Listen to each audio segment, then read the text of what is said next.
So, good evening, everybody. Welcome to the Londonderry Utilities Committee meeting for October. Today is October 7th, 7 p.m. in the Londonderry Town Hall. If you would please rise and join me in reciting the Pledge of Allegiance. I pledge allegiance to the flag of the United States of America and to the republic for which it stands, one nation, under God, indivisible, with liberty and justice for all. How do you make this chair go? I'll help you, Ray. Let me just shut my So, thank you very much, everybody, all the committee members. I do appreciate everybody's attendance at these meetings. We have a couple of things happening tonight, which are, I don't want to say out of the ordinary, but we'll call them going to be some nice contributions to the content of the meeting, and I'm looking forward to those. But first, we will ask for public comment. Seeing none, we'll move on to the next agenda item. So joining us tonight is Dan Goldner. Dan, if you'd like to come up and sit, that would be great. Just stand if you prefer to stand, but either one works. Dan is a former commissioner from the New Hampshire Public Utilities Commission.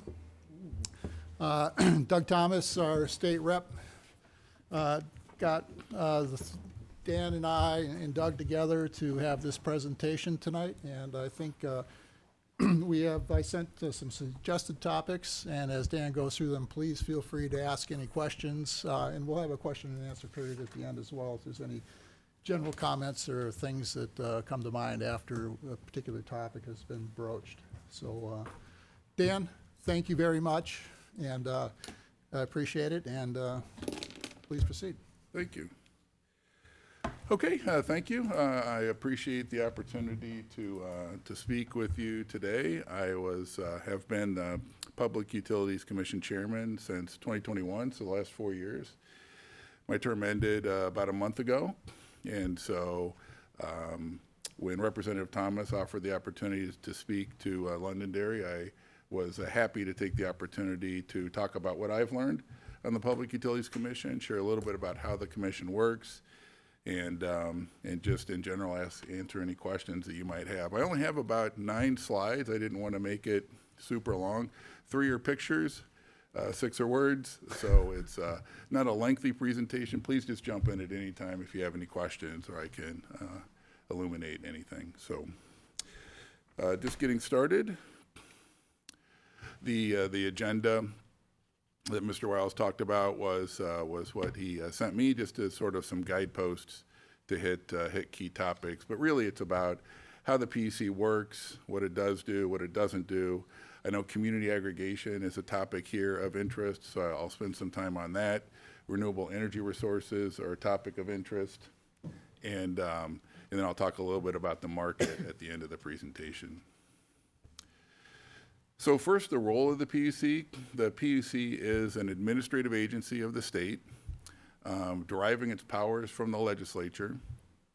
And anything that you want to find about what the PUC can and can't do is in RSA 363. So that's the enabling statute for the PUC.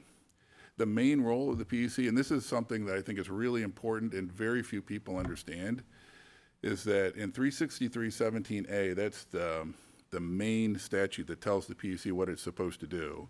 And the PUC is supposed to be the arbiter between the customer and the regulated utility. So that's the role. It's as simple as that, the arbiter between the customer and the regulated utility. So the next question is, well, what exactly is a regulated utility? We know what a customer is. What's a regulated utility? A utility is anyone that has been granted by the state a monopoly franchise. So that means that there's a reason there's only one wire coming to your house. In the 1800s, there might have been 10, but now there's one wire coming to your house. That's because somebody has a monopoly, a franchise to deliver electricity to your house. So in New Hampshire, there's 3 regulated utilities in electricity: Eversource, Liberty, and Unitil. So only 3. There's 2 regulated gas utilities. And there's a number of water utilities. Pennachuck is one, which I believe serves this community. Aquarian is another that's being sold from Eversource to Unitil right now. And there's a smattering of smaller water utilities that the PUC also regulates. And the final thing I'll say, because it comes up later in the presentation, is that electricity is deregulated in New Hampshire. What does that mean? That means that customers have a choice when it comes to power supply.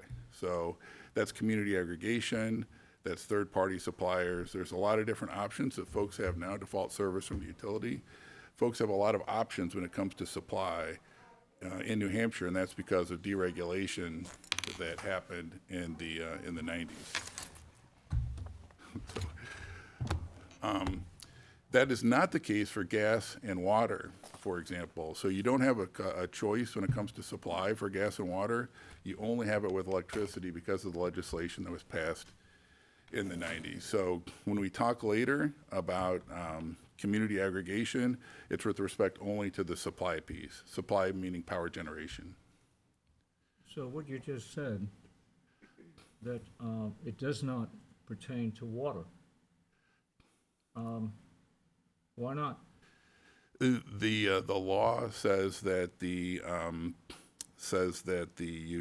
regulator can't separate, can't give choice to consumers. The regulator, that is the PUC in the case of Pennachuck and Aquarian, for example, just regulate the overall rate. We can divide it into pieces, but we can't provide consumer choice.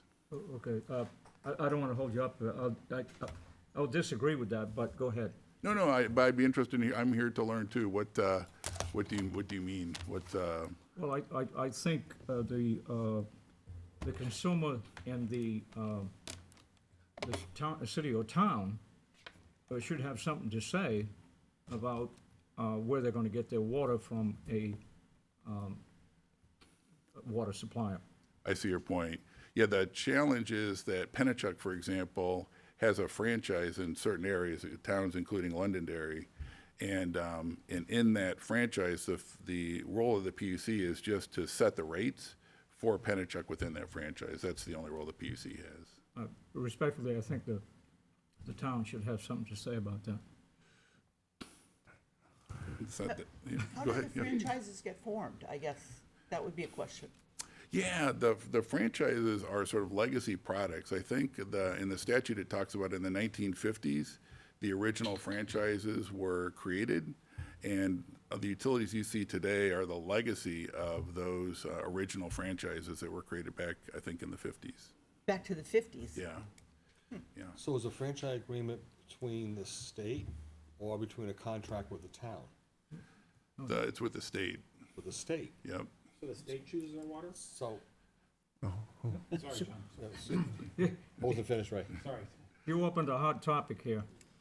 Ray, if I could finish? We're So, just if I could curious finish. about how this works. Right, so the state decides, what if a outside company, I'm not supposed to say Manchester Water, but I'll say Manchester Waterworks, they're already franchised. Say an outside company comes in and decides to overbuild and put water in this town, can they get a franchise agreement like we do with cable? What would typically happen is you have in water, it's really sort of different than electric and gas in New Hampshire. What I mean by that is that they're between Eversource, Liberty, and Unitil, they serve 90-something% of the state, where water is much more fragmented, and even gas is much more fragmented. So, for example, Liberty has 100,000 customers. Population of New Hampshire is 1.5 million, and Eversource has something like 550,000 customers. So it's much smaller. Water's the same way. I don't remember the exact customer count for Pennachuck and for Aquarian, but I want to say it's in the neighborhood of like 30,000 customers. And I'll just make one last comment on Pennachuck because it's a very unique agreement. That came from, I think it was 2012 or so. Yeah, the buyout, the Nashua and the Germans and everybody got together. yes. Exactly. Yes. And then there was this, and Pennachuck is simply a debt enterprise. There's no equity in Pennachuck. It's a very different enterprise than normally you have in any space. And so that was sort of an agreement between Nashua, the towns, and the agreement was that the PUC would regulate Pennachuck. So it's a highly unusual agreement. The PUC just was sort of the recipient of all of that activity. All right.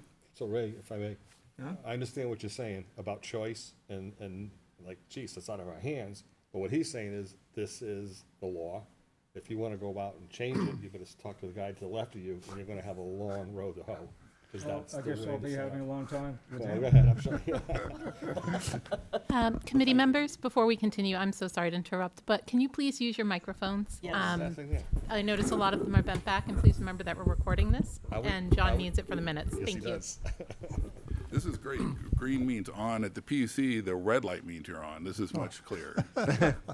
And I'd like to say one thing to the committee members, just to keep in mind. So we're here to learn from Mr. Goldner. We're not here to challenge any decisions made in the past. So if, I think to John's point, you know, we can talk about the situation, but I think the legislators we have in the audience tonight are the people who will make the real change. Yeah, So, he's heard this all before.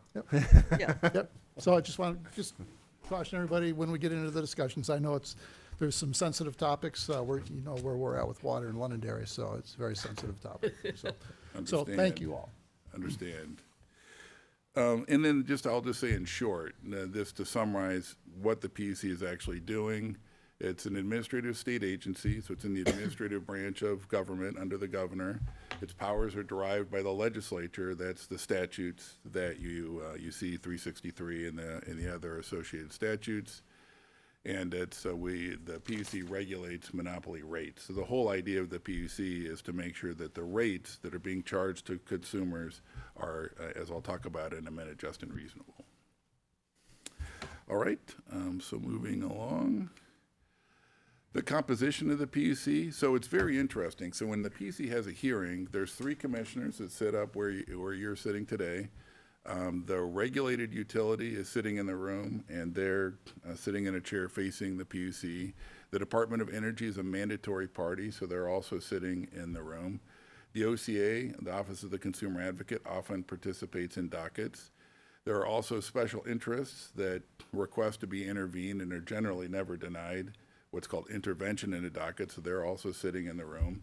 And the members of the public are also invited to speak and participate and write into the docket. So it looks very much like what you're set up here today.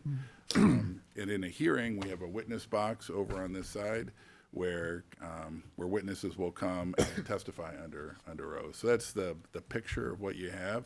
The 3 commissioners have 6-year terms if they serve a full term, although that's very rare.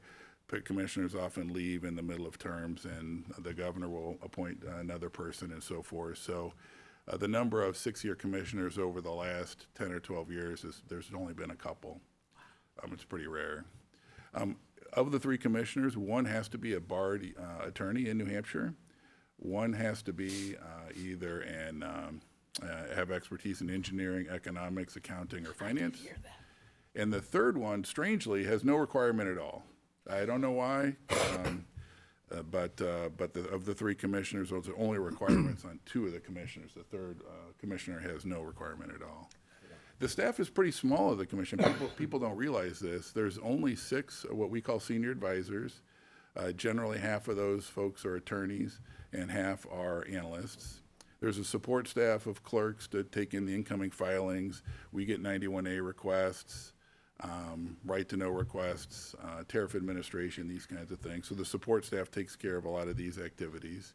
The Site Evaluation Committee Administrator also reports into the PUC Chairman, and I just noted here that the PUC is located on South Fruit Street. So does everyone know the Site Evaluation Committee is that, should I explain what that is briefly, or does everyone know Explain what it that is? briefly, that'd be great.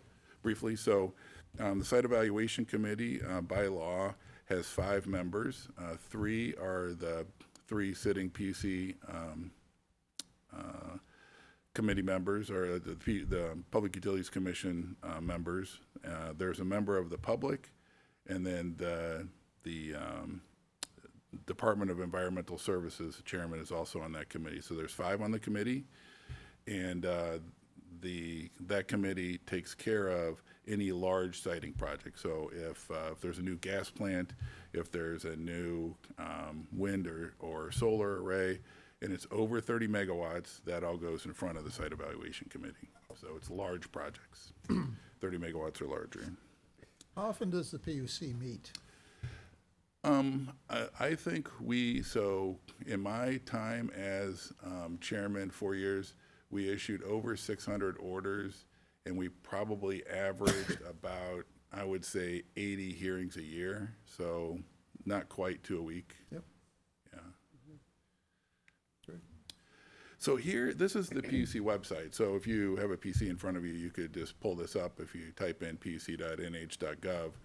And what I wanted to illustrate here is that you can go at any time and you can see what the Eversource, Liberty, and Unitil rates are. And I'll just give you a brief explanation of what those rates mean. So the customer charge is the fixed portion of the distribution rates. So that's, you pay that fixed charge regardless of how much you consume. The distribution line, which is on about line 4 there, is the variable portion of your distribution rate. So you have a fixed component and you have a variable component. And there's a lot of debate on whether that should be 100% fixed or 100% variable or something in between.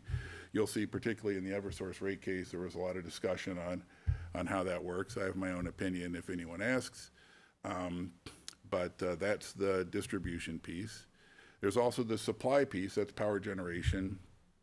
So that's the community aggregation, third parties, default service from the regulated utility. Transmission, those are the high wire lines, the high voltage lines that take the distribution generally long distances.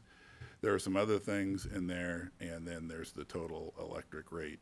I'll also note on the website, you can just press those buttons and it will give you definitions, like what's underneath these charges, and it will give you the rates from community aggregators and from third parties, so you can compare for yourself or your constituents. You can compare the rates that the big utilities are providing, and you can compare that to what others are providing as well. So it's all one-stop shopping, and it's I hope a useful feature of the website. All right, so I know this is a little bit hard to see. I apologize for that. So inside the box is New Hampshire, and inside the box is if I can just orient you to the red bar, that's the total rate that New Hampshire ratepayers are paying.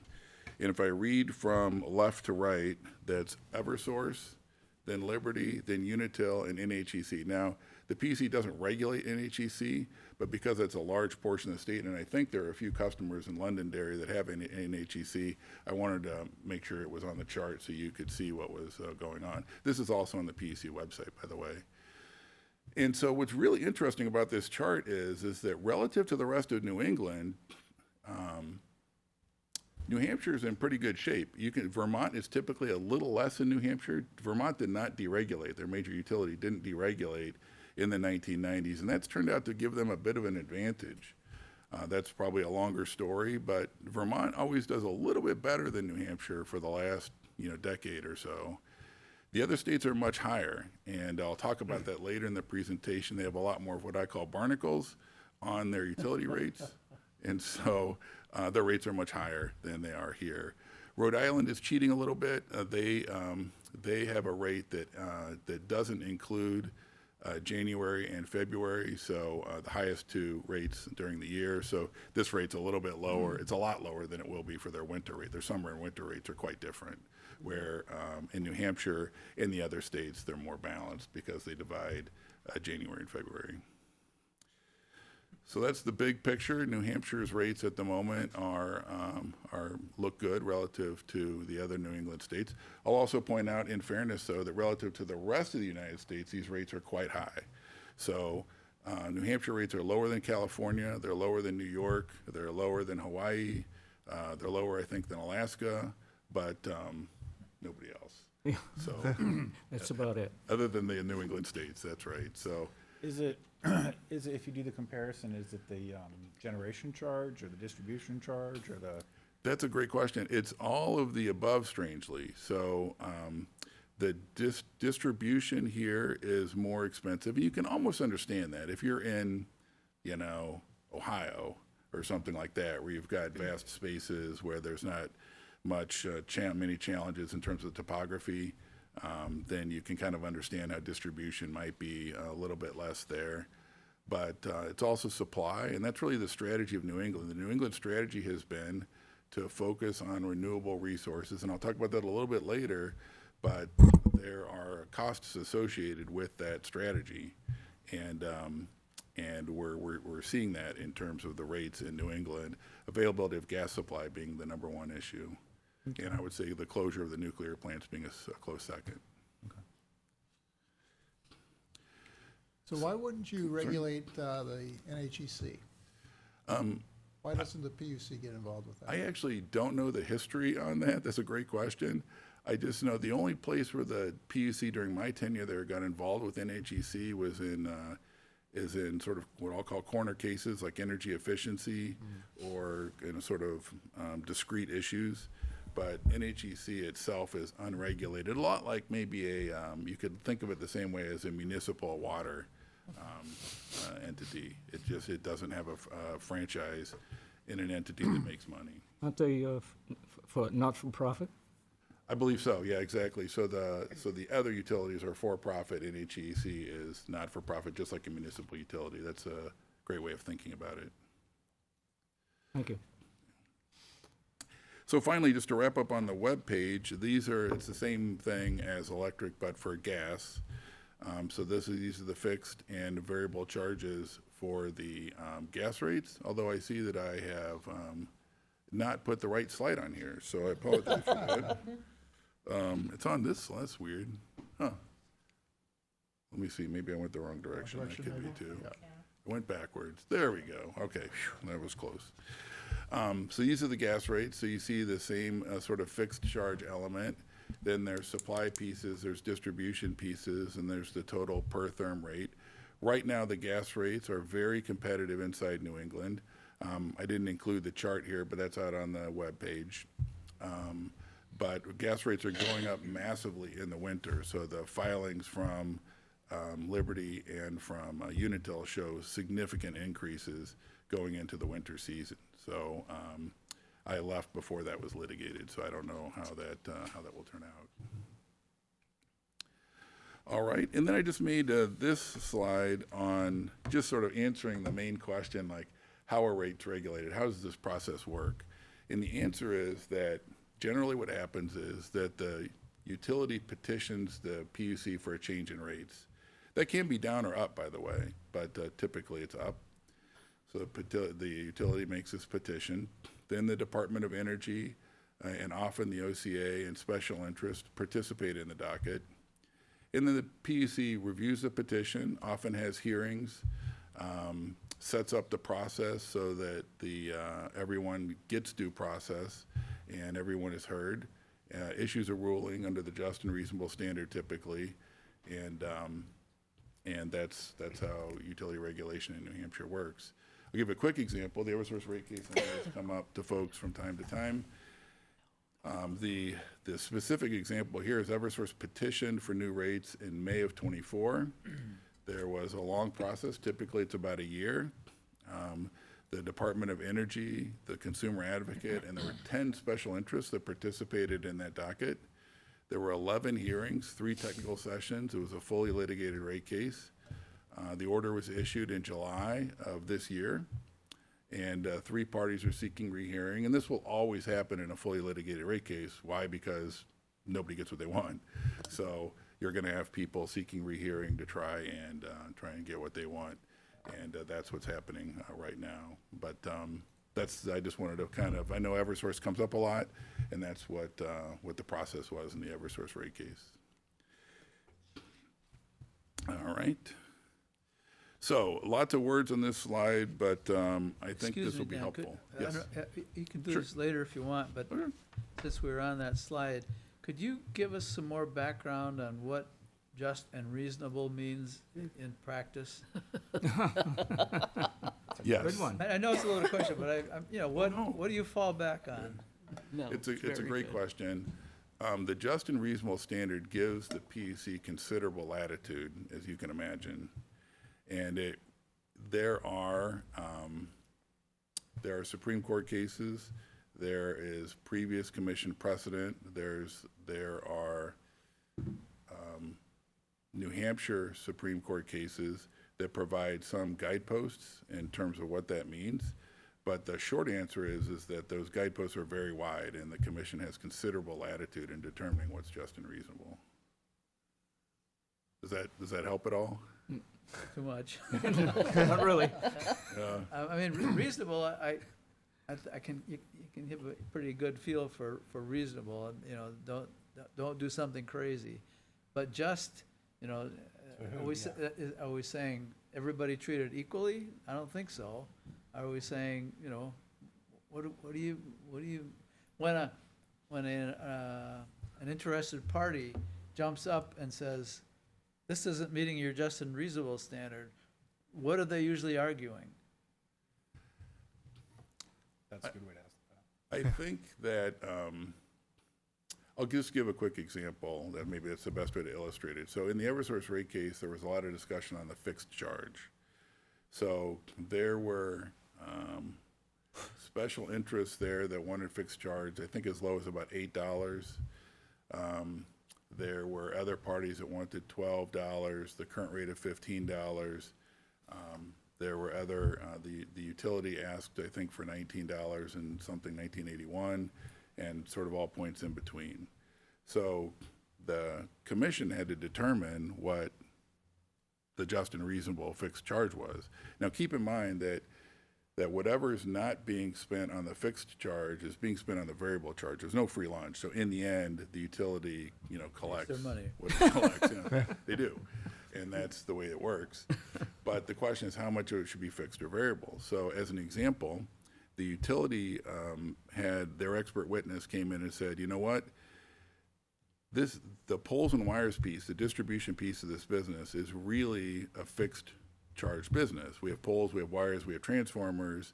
It's not like supply where you're buying some, you're buying electrons from ISO New England. This is just fixed charges that are sitting out there, poles, wires, transformers. There's no variable component to this. So they said, look, it's $500 a year, $42 a month, in order to provide electricity to your house. So we're not asking for all of that, all $42. We're only asking for $19 for the fixed charge. The other parties made various cases. They had expert witnesses that came in and said, no, we think that this fixed charge should be much lower. We have low-income people, we have vacationers, we have all kinds of different constituents that are sort of punished by having a higher fixed charge. So when the commission looks at it and says what's just and reasonable, it has to take all of those inputs into account and determine the just and reasonable rate. Hopefully that illustration, you know, gives some sort of idea of the challenges that the commission has in front of it. Maybe, could I just ask as an example? So the relationship between fixed and variable costs inherently provides incentive or disincentive to be efficient and to conserve, right? So to the extent that you rely on a variable return, you are incentivizing people to use less. If it's a fixed cost, what the heck? I got to pay it anyway. That was one of the arguments that a couple of the special interests made. That's true, and maybe even one of the governmental agencies may have made that point. So you can look at that different way. So I would answer that by saying, so already you're being charged for the supply piece. So if you use more, you do pay more. So there's no confusion about that on the supply piece. We're talking about the distribution piece. And if I go back to the chart, you can see that, let's just use Eversource today. Today, the fixed charge is $19.81 and the distribution rate is $62.91. The average consumer uses about 650 kilowatts a month. So that means that today the average distribution charges, I'm going to round here, is going to be about $40 and the fixed charge is about $20. So, so that's the way that it looks. So now if you use a lot of electricity, you will pay more distribution-wise, even with this ratio. But the real answer is on supply. Supply is 110. So you are going to pay a lot more if you use more as a consumer, would be the way I would answer that question. Can I maybe clarify a little more? If you go outside your house and look at a pole and wires and transformers, if you use 600 kilowatt hours a month, There's the pole, there's the wires, there's the transformers. If you conserve and only use 100 kilowatt hours a month, the size of the pole and the size of the wires and the size of the transformers don't change. They're still there, and there's a cost associated with that, whether it's 100 or 600 kilowatt hours. And that, is my understanding, is more the fixed component of the bill. The energy conservation will affect your supply side. You'll use less kilowatt hours and you'll pay for less of that. So I don't know if that helps, but there is a certain level of cost, no matter what you use, it's going to be there. And Yeah, it's a question of looking at, your examples, the individual picture versus the gross picture, right? So if everybody used 6 instead of 600, we could have thinner wires, put it that way, right? Or, could get everybody to do that, yes. yeah, right. Mr. Chair, it seems like we're asking questions here. Can I ask a question? Nothing stopping it. Okay. In regards to this fixed charge, okay, this is for the poles and wires, That's correct. maybe particularly the high tension, but maybe all of them. And there's a cost to them. They have to be replaced. There's maintenance and replacement. However, does not the utility get a lot of federal money to maintain or replace particularly high-tension wires and poles? I think there's two pieces to what you're talking about. So if you're talking about the transmission piece, the high voltage wires, the big, tall towers, Yep. those are federally regulated. So the PUC, the states don't regulate those high voltage wires. The other piece, what's called the distribution piece, is the low voltage piece. So the transformer that sits on the wooden pole outside your house, that's distribution. The wire that comes into your house, the pole itself. And then the backbone, in order to run that distribution piece, that's the piece that's regulated. That's the distribution utility piece. And I just want to comment on this briefly because it's easy to get confused between the supply piece and the distribution piece. The only place where the PUC has a role in the supply piece is the regulation of the process by which that supply is procured by the utilities. The utilities do not make money from the supply piece. They make zero on that. Where the utilities make their money is on the distribution piece, and that's what we're talking about, where they're a cost-plus entity, and all the capital that they buy, they get what's called weighted average cost of capital on top of that, everything that they purchase, and that's how they make their money. Okay. I mean, look, I could go on because I have all kinds of questions, but in regards, they're a profit business. They're in business to make money. That's And right. that's fine. That's right. That's fine. We won't hold that against them. But as we see, a lot of the high-tension poles have been replaced. When you say high tension, you're talking about Okay. the high voltage wires? Pardon? You're talking about the high voltage wires, the big, Yeah, big yeah, yeah. tall lines? In addition, That's federal, though. Those are in it, yeah. wait a minute. No, I'm talking about profit and what they're charging, okay? Whether the federal is regulating or whether the New Hampshire PUC is regulating, we're talking about what they're charging the customers and what they're entitled or what's justified to be charged, okay? They have also decided and have bought all the poles, which used to belong to the telephone company That's right. back in the day. That's right. They chose to do that, probably a smart move, because some of those poles were falling over. That's right. In addition, all the cable that's put on that burden, and they said enough is enough. We're going to buy all those, which they did, That's right. which they're entitled to do. That's another cost, okay? That's true. Okay. But they're still making money. That's okay, too. But they're getting a lot of federal money, which you guys don't have anything to do with. And they're also charging us, the customers, which is fine, too, within reason. So let me give you a quick example that I think addresses your point. So Unitil came to the PUC a couple of years ago for a 5 megawatt, 4.99 megawatt solar array. And inside that proposal was a lot of federal funding.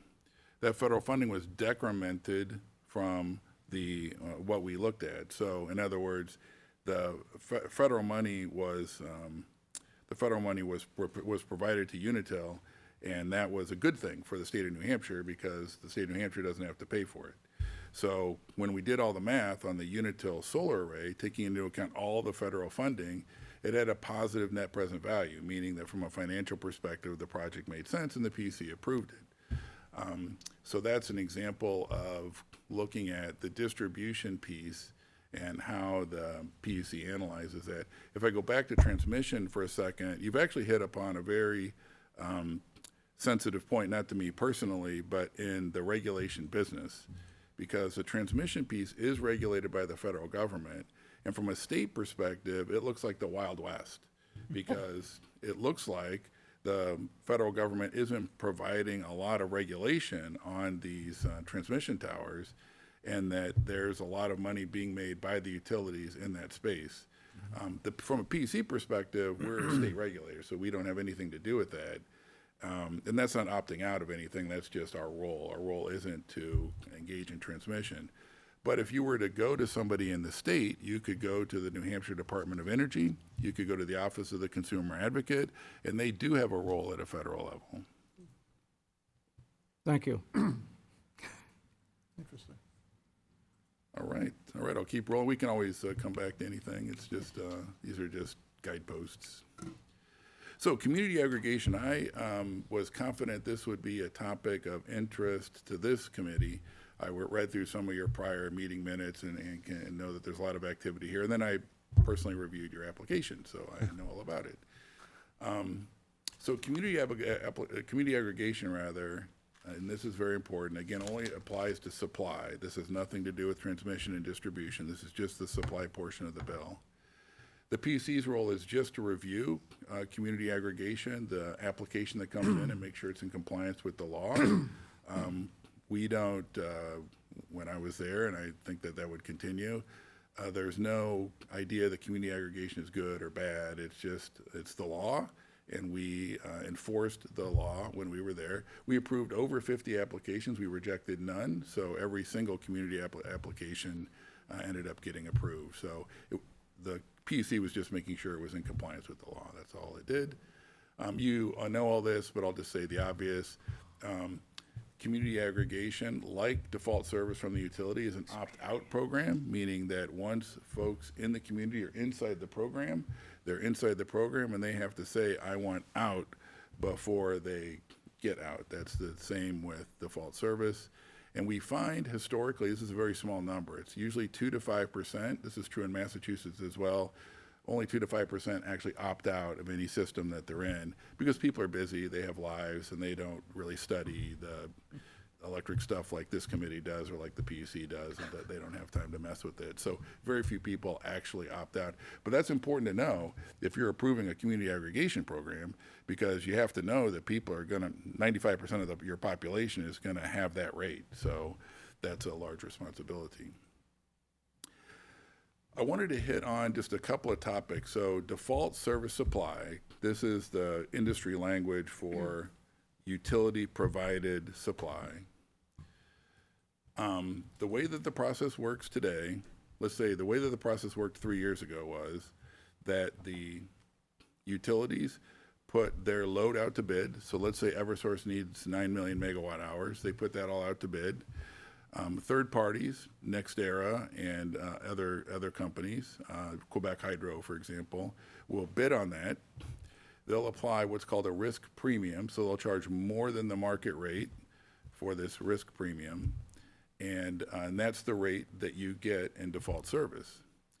Well, that was an aperture for community aggregation, for third parties, and for others to come in and potentially make money because there's a risk premium. So think about what's happening. NextEra, for example, or Quebec Hydro, let's use that example, maybe less local. Quebec Hydro says the market rate is $70 a megawatt hour right now, but our risk premium is going to be $30 a megawatt hour, so the rate we're going to charge is 100. So that's a pretty good business proposition because Quebec Hydro gets more than the market rate. So that's not a bad deal. So that's what was happening. So in the last 3 years of the commission, what we thought was, wait a minute, just give consumers, default service consumers, the wholesale rate.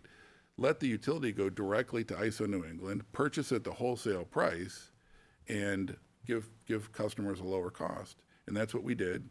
And right now, all three utilities have 50%, 50% of their default service procurement, of their default service supply, is from the wholesale market, and 50% is this traditional bidding process market. And over time, the commission will have to decide if that should change, become more, become less. But right now, it's 50-50 between those two. And communities can come in and do community aggregation. So if they can beat that and get a lower price, that's awesome. Customers can go to third parties, people like Direct Energy, and go out on the website and choose those customers. And so, people have a lot of choices today, which from a PUC perspective is a good thing because all the PUC really wants is for folks to get the lowest possible rate that they desire. Is the 50/50 a hard limit? It is today. So they must figure out a way to buy 50%, but only 50% from ISO New England. That's right. They have. That sounds tricky. It is. The utilities did complain a little bit about that at first, but they figured out how to do it. And so what happens is that there's a day-ahead market and a real-time market, and so each day they're determining what they think they need in the day-ahead market. There's a very small premium on the day-ahead market versus the real-time market, and then they kind of just go through it day by day. But there's no liability to the consumer if there's a whiff on the estimate.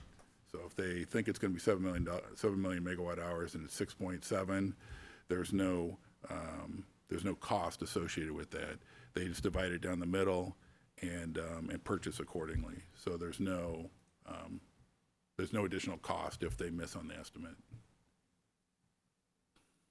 So if some is good, more is better. Well, why not go 100% from ISO New England? Let them be the market or the buyer, I guess. I'll say it this way. I think if there are a lot of special interests involved in these kinds of discussions, but I'll say it this way. The lowest cost for consumers would clearly be, and without question, would be going directly to the wholesale market at 100%. And I'll just make this comment. There is precedent for that. During the COVID era, some parties no bid. And so we had to go, New Hampshire and other states had to go 100% to the wholesale market, and it worked just fine. The premium being charged was 2x in the COVID days. So this risk premium was doubling everyone's prices. You might remember 2021, 2022, whenever it was, you were paying like 22 cents a megawatt hour, $220 a megawatt hour, and the wholesale price that whole time was about $100 a megawatt hour was about half that. So the risk premium was real and significant, and people were punished for that. Why doesn't competition keep that risk premium down? Because it's an oligopoly. There's only 3 or 4 bidders. Yeah. That's right. And it's gone down over time. 10 years ago, there were 6 or 7. Recently, there's been as few as 2 or 3. And in some cases in the past, it's been 0 or 1. So that'll change the price. So to your point, yeah. So just mushing on, I thought I would just sort of summarize the benefits. So if I'm sitting in your chair, I'm thinking about the benefits and the drawbacks to community aggregation. The benefits are that you can determine your own pricing scheme with your supplier. You can include varying amounts of renewable energy, and that's what the benefit looks like if I'm looking at it from Londonderry's perspective. On the other side, rates can be higher or lower using community aggregation. Right now, the community aggregation rates are generally higher than the 3 regulated utilities right now. In the past, a couple years ago, they were lower, so it can go both ways. So it can be higher or lower. I'll also add that not all of these suppliers have balance sheets, meaning that if there's a pricing surprise or something happens to their balance sheet, it happened to CPC&H late last year, early this year, where they had a significant issue. I think they fired the CEO. They had some financial problems. They are now charging a premium to their costs so that they can build up the piggy bank so that they don't have a bankruptcy issue. So my only caution would be whoever you're dealing with, I know who you're dealing with, but anybody you deal with, make sure that you're looking at their financial viability and make sure that you're comfortable with their finances if you're going the community aggregation route. And then my simple advice, just as a citizen now, it would be to find the lowest price for your constituents. If it's community aggregation, use community aggregation. If it's the default service from the utility, use the default service from the utility. And I'll note that the third-party suppliers already have renewable options. So if you're worried about offering renewable options, that already exists in the market. You don't have to worry about that. Just choose the entity that gives you the lowest prices would be what I would say if I was. A question? If you offer up renewable options to your community choice, do you have some data or knowledge that how many customers actually pay the higher price renewable options? I do not have data from the current community aggregation implementation. That data isn't made available to the PUC. I can answer the question from previous iterations. Eversource had a sort of a renewable option in the past, as I recall. I think it was Eversource. It might have been Liberty or Unitil. And of the hundreds of thousands of customers, I remember about 60 had chosen the higher option. All right, thank you. Extremely rare. Yeah. An electron's an electron, right? I mean, people just want the lowest price, right? That's, yeah. I just went shopping and I look at the price on the left and I choose the one that's the lowest. So that's how I shop. So that's community aggregation, and you can stop me here anytime in the future. I'll just have a couple more slides. So. Continue. So renewable energy resources, this is a hot topic. I'll just hit on some of the high points. We hit on some of them earlier, so I'll make it brief. If it's a large project, it goes through the site evaluation committee, so 30 megawatts or above, go to site evaluation committee for siting. By the way, nuclear, which I think is a long way off, but that's a federal jurisdiction, so yeah, the SEC wouldn't have much to do with any nuclear siting, as the law is currently written. The utilities can bring sub 5 megawatt themselves, so the utilities can build power generation. They're out of the power generation business, but now they're a little bit back in with these small solar and wind arrays, so they can bring in anything under 5 megawatts. We actually approved the one for Unitil that was brought to us a couple of years ago because it had a positive return to the customer in the end. So we did approve that. Everyone probably knows about the Renewable Portfolio Standard, but I'll just discuss it briefly here. This was created by the legislature in 2007 that requires 25.2% of the supply, whether it's from community aggregation or it's from the utility or it's from a third party. Everyone is required to meet that minimum requirement of 25.2. What that amounts to is about $10 a megawatt hour, which is roughly 10% of your supply bill. So the way I think of it is the RPS is a subsidy to renewable suppliers that's effectively a tax to consumers. So that's what you're paying for. And that's legislatively driven. The PUC has nothing to do with that. All we do is that's just a pass-through from a PUC perspective. That's the law, and the PUC just passes it through. Did you say just a few minutes ago, I think I remember correctly, that when people had the option to pay higher price for renewables, they chose not to do it? That's right. Okay. That's right. Just That's square my in the circle experience. with what we see from the RPS. That's right. Okay. So if the legislature were to tomorrow say the standard, we're going to have 0 or 10% or some lower percent, that tax would go down. And The option could still be offered up to 100%. Yeah, I'm not busting your chops. I'm just asking. Oh, no, that's my observation is that an electron is an electron. So that's how people view electricity. Excuse me. Are trash plants considered renewable? I'm sorry? Trash plants, you said? Trash plants, like the one in Concord, is that Methane. considered renewable? Methane production is a renewable, yes.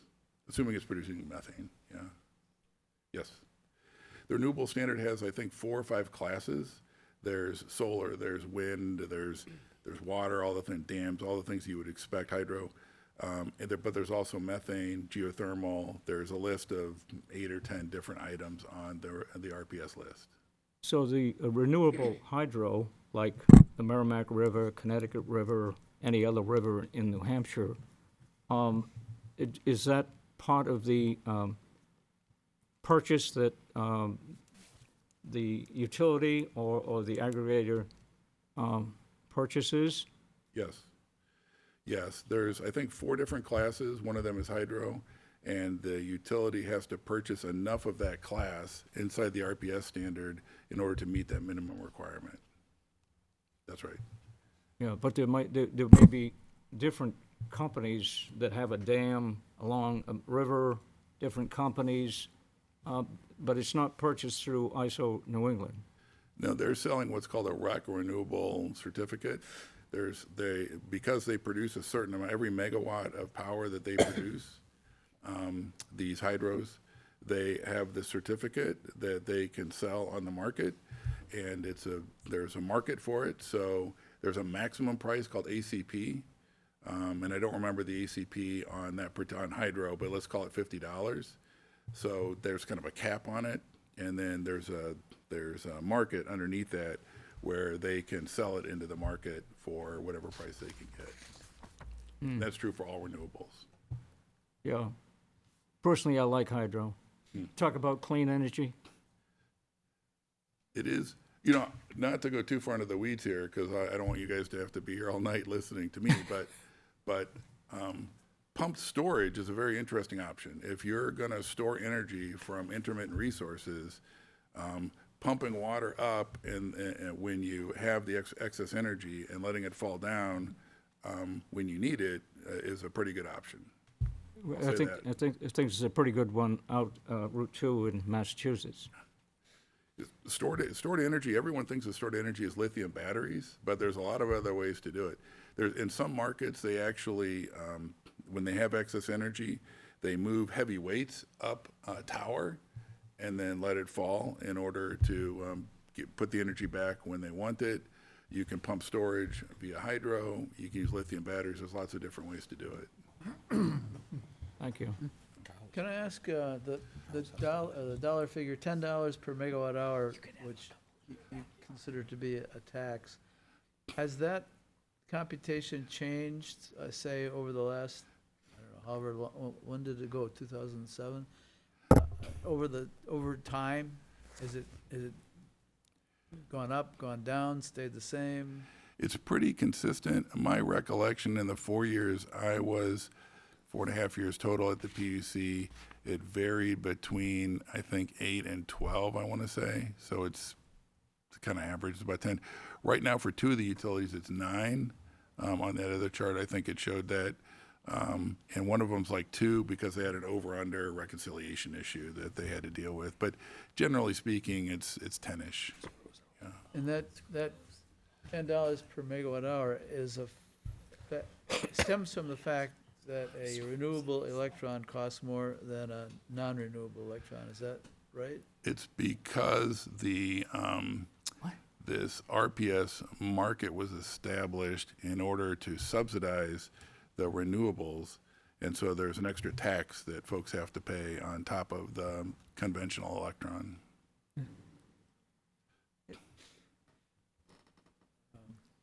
I don't think it has anything to do with the cost of an electron.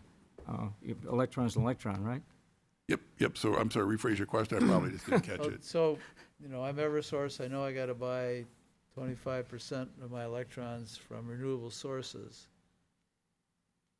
But I'm still gonna go out and find the cheapest provider that I can, right? It's Yep. just a question of is he renewable or not, so I can fill my bucket. So I'm trying to figure out where the additional cost comes from. And you said it's a 10% tax. Yep. So It's, if I buy a megawatt hour of something, of solar for $20, and I have to pay another $2 for, who does that go to? So the way to think of it is, let's just use hydro for an example, just to have something concrete in our minds. Let's say that the hydro produces 10 megawatts in some time period. They now have 10 certificates that they can sell into the market. So obviously the hydro gets money when they sell it, and so that's a subsidy to the hydro company. And the utility has to pay for it, so the utility has to, or the community aggregator or whoever, has to pay for this certificate, so that increases their prices. So, can I clarify? In reality, it's a cost to get the certificate to show that it's renewable. Is that correct? They do have to show how much they produce. There's they do have to show, because they're selling it into ISO New England. So ISO New England knows exactly how much they're producing. They know that entity is a renewable resource, and so that establishes the number of certificates that they get to sell.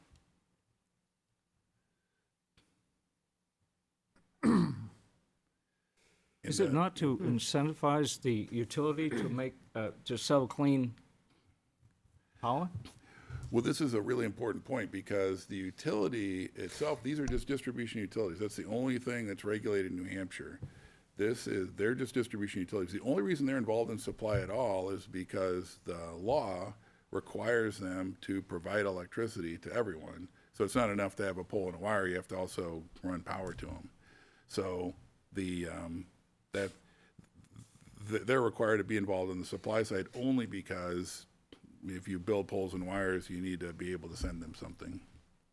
So when you charge people for that supply, by law, you have to, a certain amount has to be purchased from these certificates in the RPS standard. Yeah, okay.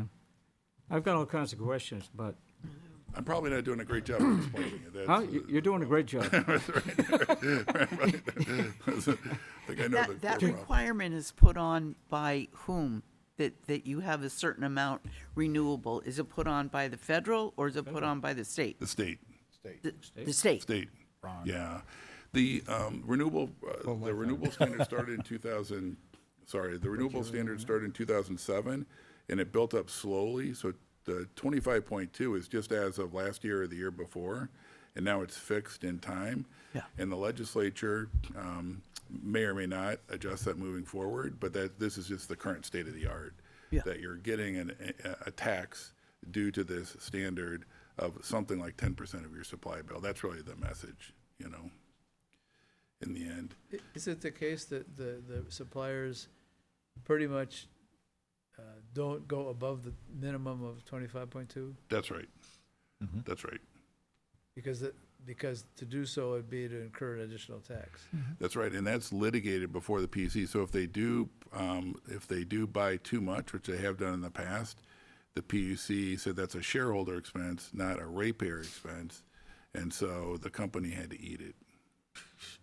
They're strongly incentivized not to buy any more renewable than they have to. That's right, 25.20000. That's what they did. Yeah, That and is these are perverse. these are smart, sophisticated folks, so they can figure it out. But yeah, absolutely, that's the way it works. So just kind of going into the PUC point of view, I touched on a little piece of it before, but mostly renewable energy resources are implicated in what's called net metering, and probably everyone at the table knows what net metering is, but that's mostly solar and hydro here in New Hampshire, And basically, there are subsidies provided to the supplier, to whether it's solar on a rooftop house or whether it's a hydro on the Connecticut River or whatever it is. There are subsidies provided to that entity in what's called net metering. So in the old days, you bought electricity. Electricity came one way. It came into your house. Now you can, if you put solar on your roof, you can provide a lot of your own power. And if you're producing excess power, you can put that back on the grid at whatever time of the day that is. And the utility has to buy it at the rate that's set via the net metering standard called NEM 2.0. I'll talk about it a little bit later, but I guess I'll talk about it here too. There's a lot of excitement on this topic across New Hampshire and in other states as well, because it is a large subsidy. And if you've been reading on California, they recently lowered the amount of compensation that they were providing in what they called NEM 3.0. Maine has a big issue on net metering right now. You may have read that they had their subsidy is about $250 million. And so now they're backing off of the amount that they're providing to solar and hydro. So a lot of activity in this space right now. And my only comment on this for New Hampshire is, when I was involved, is that it's something that folks need to keep a close eye on and make sure that everyone's being treated fairly in the process. You know, that that whether you have solar on your roof or you don't have solar on your roof, you're treated fairly. And that would be what I would say about that. I was asked about the position of the PUC relative to renewable energy resources. So I can say, when I was chair, and I hope it continues, the PUC should not be favoring or disfavoring renewable resources. It should just make sure that everyone's getting treated fairly. That should be the only requirement relative to renewable resources. And the way that we looked at it, and I think should look at it in the future, is just on a cost-benefit analysis. Do the benefits exceed the cost? Well, that's a good thing. And if the costs exceed the benefits, well, that's a bad thing. And so we need to take into account all of that as a state, and taking into account federal subsidies as well, because that's sort of free money from a New Hampshire point of view, and put all that in the chopper and figure out what the right answer is. So that is renewable energy resources. And then my last slide was just around kind of the New England region and what's happening, and what can we in New Hampshire do about that. So at a high level, New England has been producing less power than it has in the past. There's nuclear plants that have gone away. There's coal plants that have gone away. When I say less power, I mean baseload power. So there's less baseload power than there used to be. The stuff that's coming online is renewable resources, is wind and solar typically. But there's not a lot of storage, to your earlier point about what are we doing on storage. So you have less baseload power, more variable power. And then if you look at electrification, if there's more EVs, if there's more, if we eliminate gas, which New York, for example, is talking about, so you have a potential train wreck here, because you don't have enough power being generated, you have more power being used, and then you're in blackout zone at that point. I've seen forecasts that say there's problems as early as 2028, if you believe some of the ISO New England forecasts, but this is a real problem for New England moving forward. I'll just say it that way. If we talk about kind of toggling subjects here, if we talk about what people are paying here in New Hampshire, I would spike out three things. I would say that the net metering subsidies are now about $100 million. That's both the subsidy that's paid directly to the solar or hydro producer. It's also the additional infrastructure that the utility has to put in place, because now you can think of it as electricity is flowing in the other direction. It used to be the electricity was all flowing this direction. Now they've got to deal with it going in this direction. There's capacitors, there's other infrastructure that you need to put in place in order to deal with that change. RPS, which we talked about, energy efficiency, we didn't talk a lot about that, but I'll just add that into the mix. There's a lot of these other subsidies that are in the system. $300 million, we only have 1.5 million people in the state, so every man, woman, and child is paying, $250 a year for these subsidies. And I'll talk about it at the end, or maybe I'll talk about it now. I call these barnacles. Like, these are things that get attached to your electron that are probably unnecessary. And so if you want to get low prices in New Hampshire, you have to get rid of these barnacles. You have to find a way through legislation or through the PUC or through whatever processes are available to get these costs out of your system to get your costs down. The other thing I'll say, and I'm seeing some positive signs on this across New Hampshire, this idea of New Hampshire being easy to do business with for siting new power is a very exciting development. It's really hard to site across the rest of New England.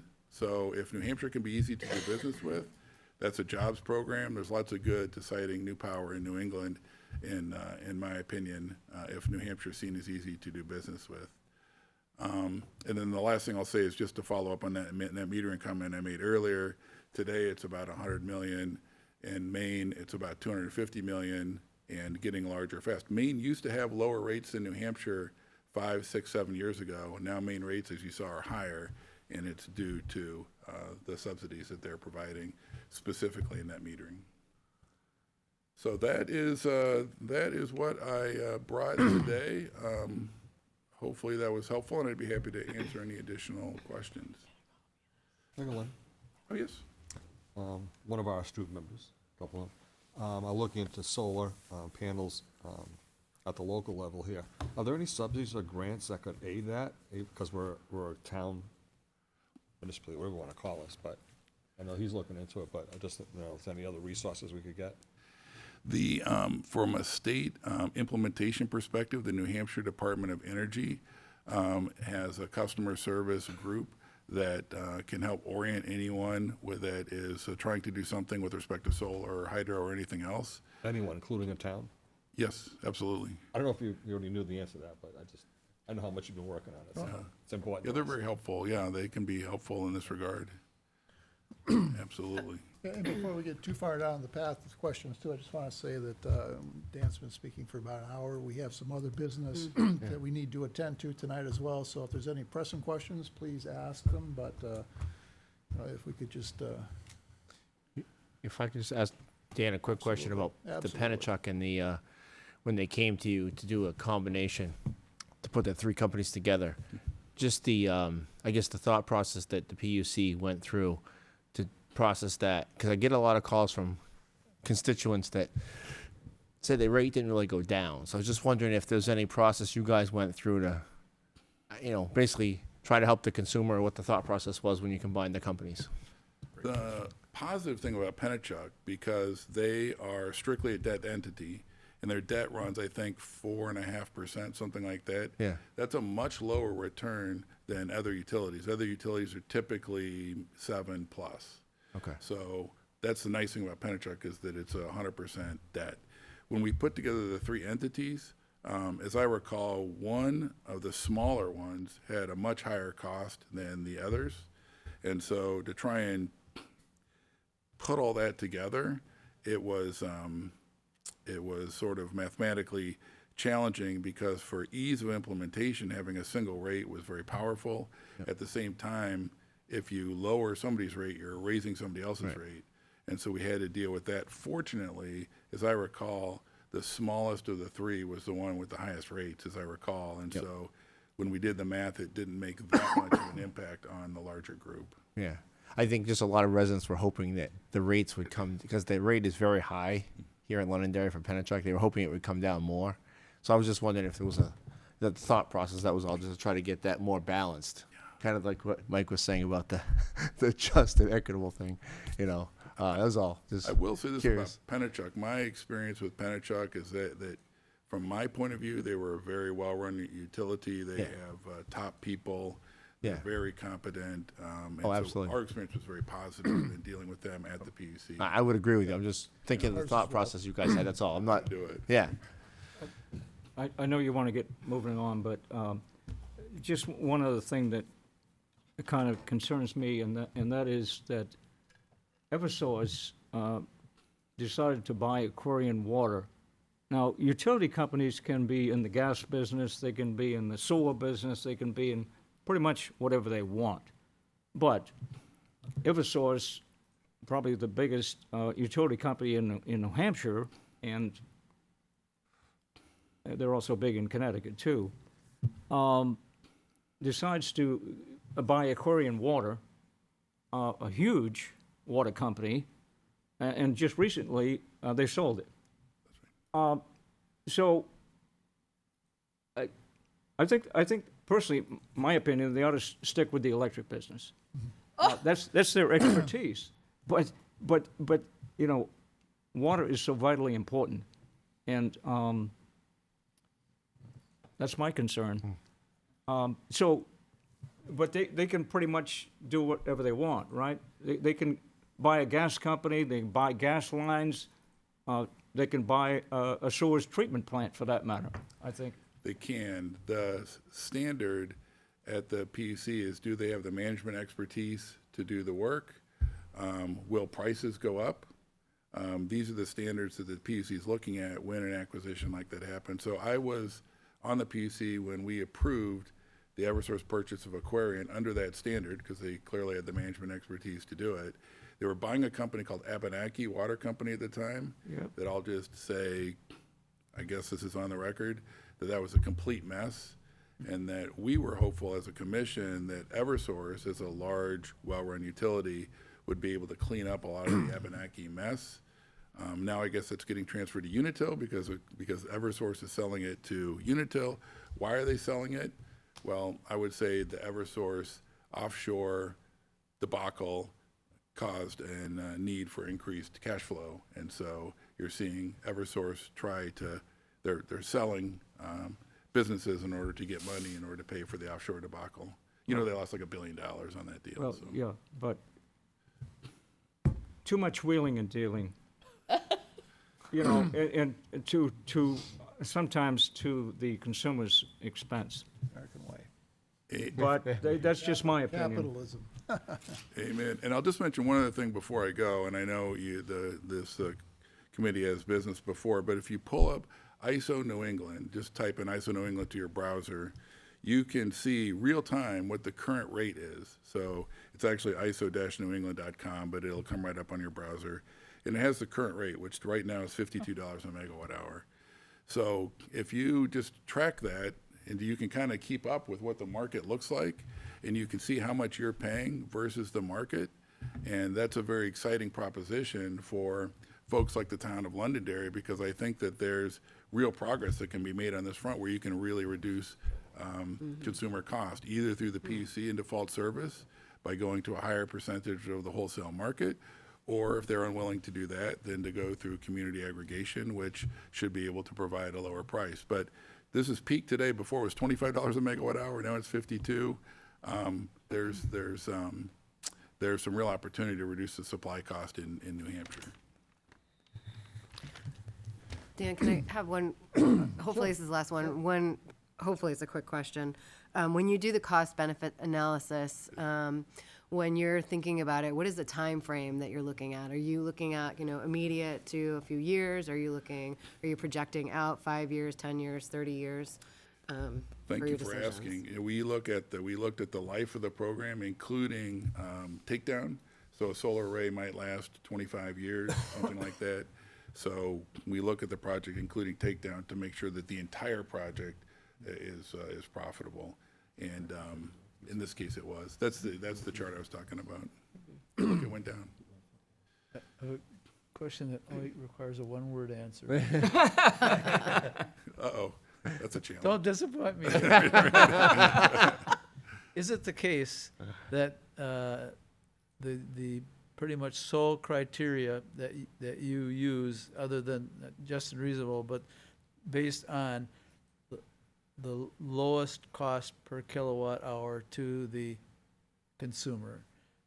In other words, it doesn't include anything like the co-benefits or social benefits that arise from alternative energy, for example. What the feds call the social cost of carbon, but there's nothing like that, right? It's not a one-word answer, I apologize. But I will say that what the commission does is listen to all inputs. So some folks will some interveners, and even the state will sometimes make that case, and has in the past. The commission's job is to listen to all of that input and then make a decision based on the just and reasonable standard. So that has been and could be and is one of the criterion that is evaluated in any case. Good, thank you. And I'm going to break a little bit with protocol here. Representative Thomas, is there anything you'd like to add to the discussion tonight? No, thank you for inviting Gola here. I think it was quite enlightening, and as you can see, it's not that simple. And to paraphrase you, Mr. Goldner, it was very enlightening. So I Thank you. really do appreciate your time on behalf of the committee, on behalf of the town of Londonderry to come here tonight. Thank you very much. Thank you. for your time. Absolutely. Well done. Appreciate it.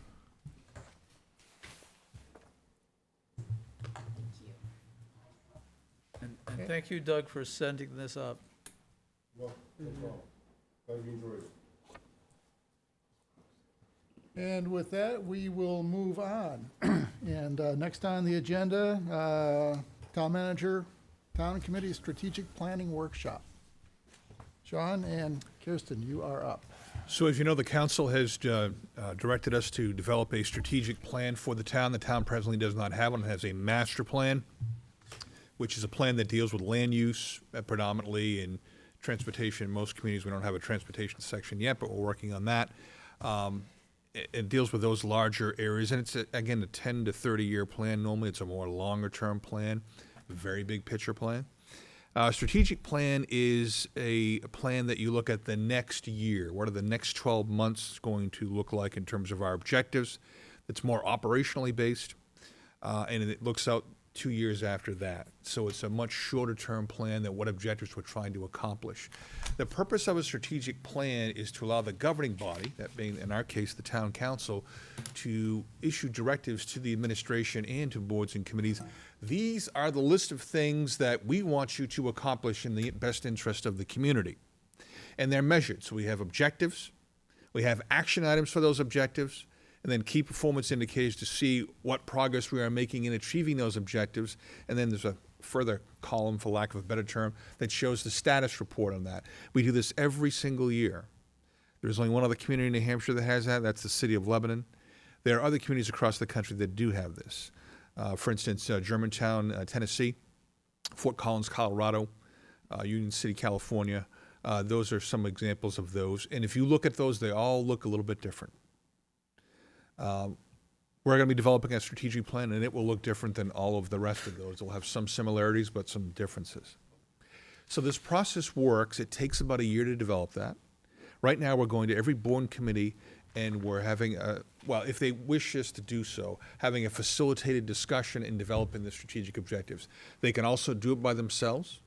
They can ask us to facilitate it, or they can simply tell their members, go to the public engagement sessions and then provide your input there.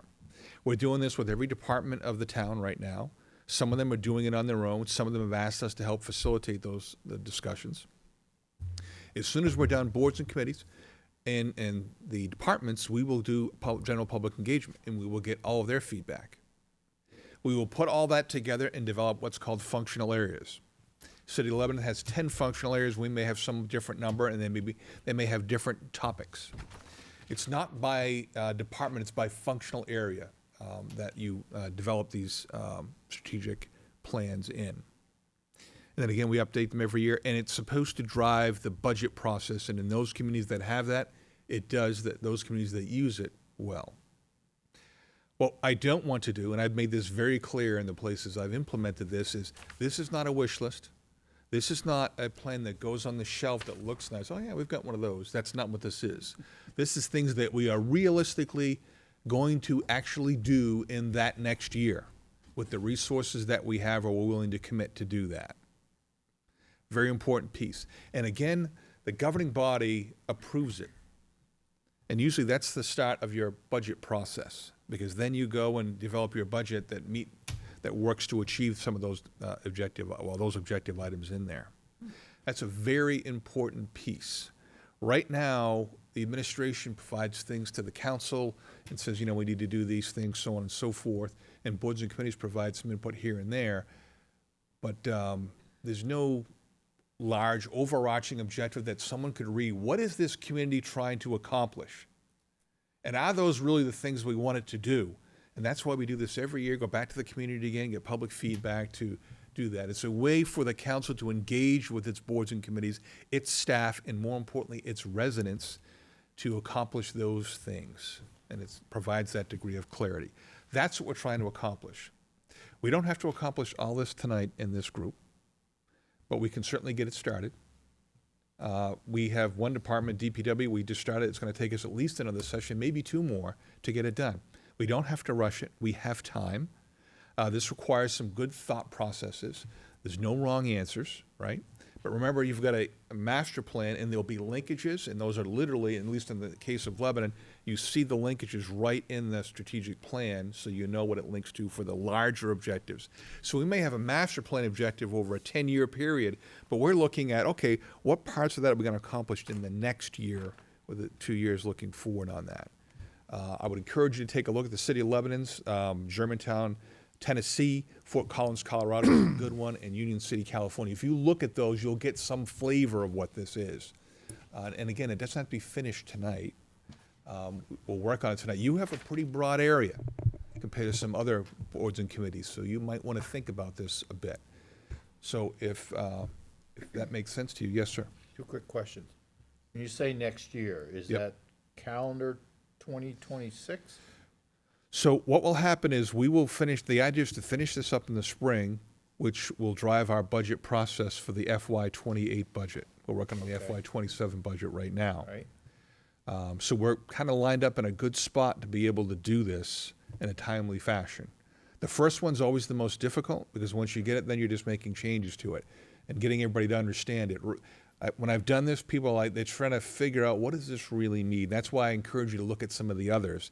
It'll kind of give you some context to look at. I like your KPI approach. Can you give me some example of these functional areas that you described? Sure. So high-performing government is one. We don't number them, by the way. So in the case of the city of Lebanon, it's high-performing government. Public safety is another one. Okay. Natural resources, recreational cultural resources. They have social justice in theirs. Not every community has that. Housing and neighborhoods is another one. Financial stability is one that we have there as well. Public health is another one. And economic development is another one. I'm trying to think, did I get all 10, or am I missing 1 or 2 of them? That's an idea of, those are the functional areas. If you look at the other communities, they're all a little bit different. And some of them don't build it out with action items and KPIs like we're doing here. You'll see the city of the city of Lebanon is pretty well detailed out with much more information compared to some of the other communities. But it's a flavor of all of those. You look together, there's bits and pieces of that were put into the meat grinder and developed into a strategic plan. Ours may be totally different here because we're a different community. We have different needs. There are different goals and objectives, different problems. Different political philosophy, quite frankly. To give you an idea of 2 areas that are kind of shaping up through our conversations with departments, that these might not end up being there, but one pattern we're noticing is digital transformation and emergency operations. Those are 2 areas where there's a lot of objectives coming up, right? So again, those might not be the final 2 functional areas, but as we're going through these and as we're discussing with people, those are themes that we're seeing. And of course, different department, a goal, an objective isn't limited to just one department or one board either. They're interactive, right? So we're going to everybody and having this conversation with everybody. But when we pull it all together, we're going to look at the overlaps. We're going to look at the connections. Maybe 2 different departments and boards have the exact same objective. And so when we arrange the action items, we know they're going to work together. And this is a really great chance to develop synergy and make sure everybody's all the horses are heading in the same direction here. So, to talk briefly about what an objective, an action item, and a KPI are, for those of you who aren't super familiar with it. I like to compare an objective to bragging rights, okay? An objective is what you say we do really well. For example, one for the fire department, I like this one because it's easy to understand. We respond to 90% of medical emergencies within 4 minutes. Did I get that one right? That's a national standard, an NFPA standard. So 90% of those calls, we respond to them in 4 minutes. It's 1 minute, it's a total of 6. 1 minute for the call to come in, another minute for it to be dispatched out, and then 4 minutes to actually respond. That's a national standard. Yep. So that's what you get to say, we do really well. This is what we do well, we do this. Another one that we're bandying about, we plow all the road, make a first pass plowing all the roads in town in 2.5 hours. That would be another thing. That would be an objective, right? You notice there's nothing in there about staffing, about spending money, about equipment. That's not in the objective. The objective is what we want to be doing really well. And those tie to our operational goals, and for staff, it ties strongly to regulation, standards, RSAs, but it also ties to service and what we provide to people in the community. An action item is literally that box that you want checked off at the end of the year saying, we did this. So once you come up with your objective, you're like, all right, what are some action items that we can take? What are some steps we can take to get us closer to achieving this objective? And they might have kind of sub-action items, right? They might be a pretty big one. So you might have to do some steps building up to it, right? They can include, in the case of, I'm sorry, I'm blanking on the one in the fire example. So in the case, so the Thank you. fire Sorry. example, it may require additional resources. It may require technology that allows that call to come in faster than when it came in before. So adding staff, spending dollars, those are a means to an end. They are not the objective. We wouldn't have an objective to add more firefighters. That's not an objective. The objective is to be able to respond to a call faster, be able to put out a fire more quickly before it gets bigger. Those are the sort of things. So we're trying to get people into that mindset that we're here to achieve objectives, not add resources. And there may be a range of solutions to solve a problem, and one of those may not necessarily be additional resources. So it requires people to think outside the box a little bit, than the go-to of, gotta have more people, gotta have more equipment. Well, that's not always the solution. And then KPIs are the measures. So that's how you know that you achieved, that's how you know you get to put that check mark next to the action item. Those are the measurable things that would improve. Just to give you an example of that, in the case that the city of Lebanon has that objective, and they're only able to achieve that 63% of the time, not 90% of the time. And there's a variety of reasons why they can't do that. Some of it's geography of the community, location where fire stations are. Certainly staffing is a piece of that, and technology was a piece of that as well, which was added to help shave off some of those seconds to be able to respond faster. So they reported out that we were only able to achieve it 63% of the time, not 90% of the time. Okay, so we failed initially. Our goal was to get to 90 because that's the standard.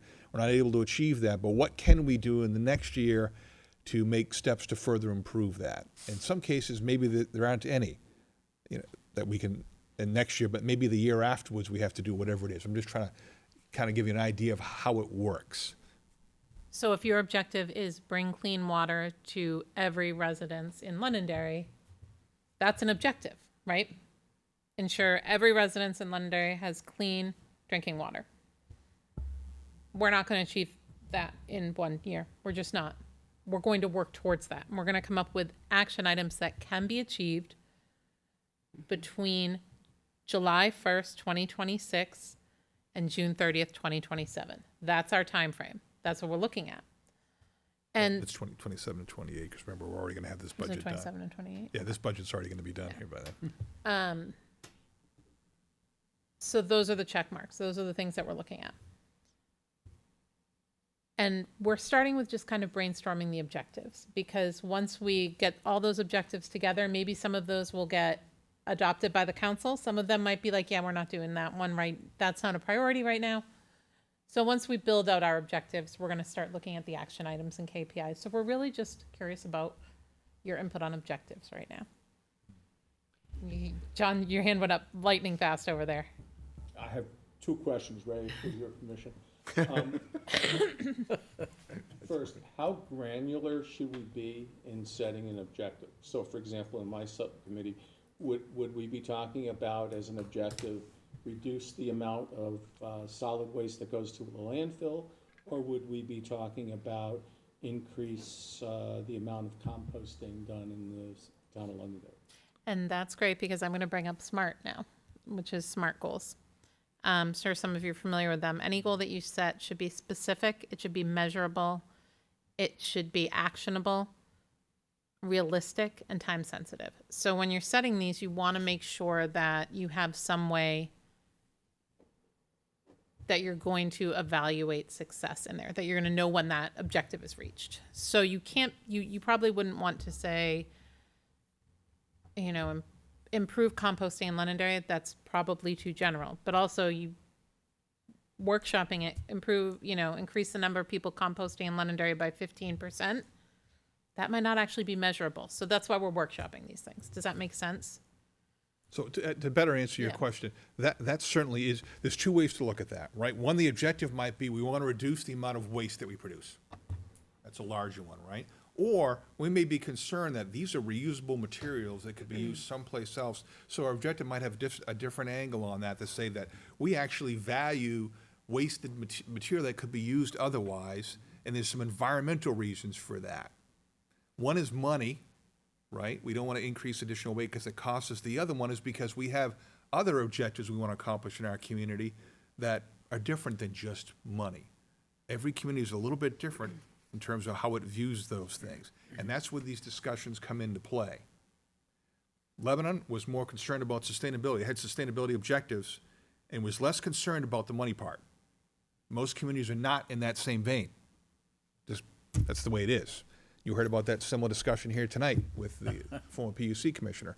That's some communities, again, they are concerned about, they want to meet benchmarks to achieve sustainability, environmental success. And they put that in there. That's how they view it. That's their philosophy. We're a different community, right? There's 234 towns and cities in this state, and they're all a little bit different. The people who live them have different ideas about what is important to them. So I wouldn't want to poo-poo that idea, because it's certainly one that you should talk about, the pros and cons of doing that, and whether or not that should be the objective of the community, or is it about saving money? You can actually probably accomplish both at the same time, I would suggest to you. And this back and forth, this is kind of why we workshop this, right? You build, everything builds off each other, and that's why we do this. That's why nobody's sitting in a room doing these by themselves. Number two. I had two questions. Second one is just flow on this, okay? Subcommittee comes up with an idea for an objective. Does that flow back through utilities and Lynn submits a utilities list? Or does that flow directly for potential input into the final strategic plan? I would say so what's gonna happen with all these is that we're gonna collect all the objectives, and then we're gonna put them all together.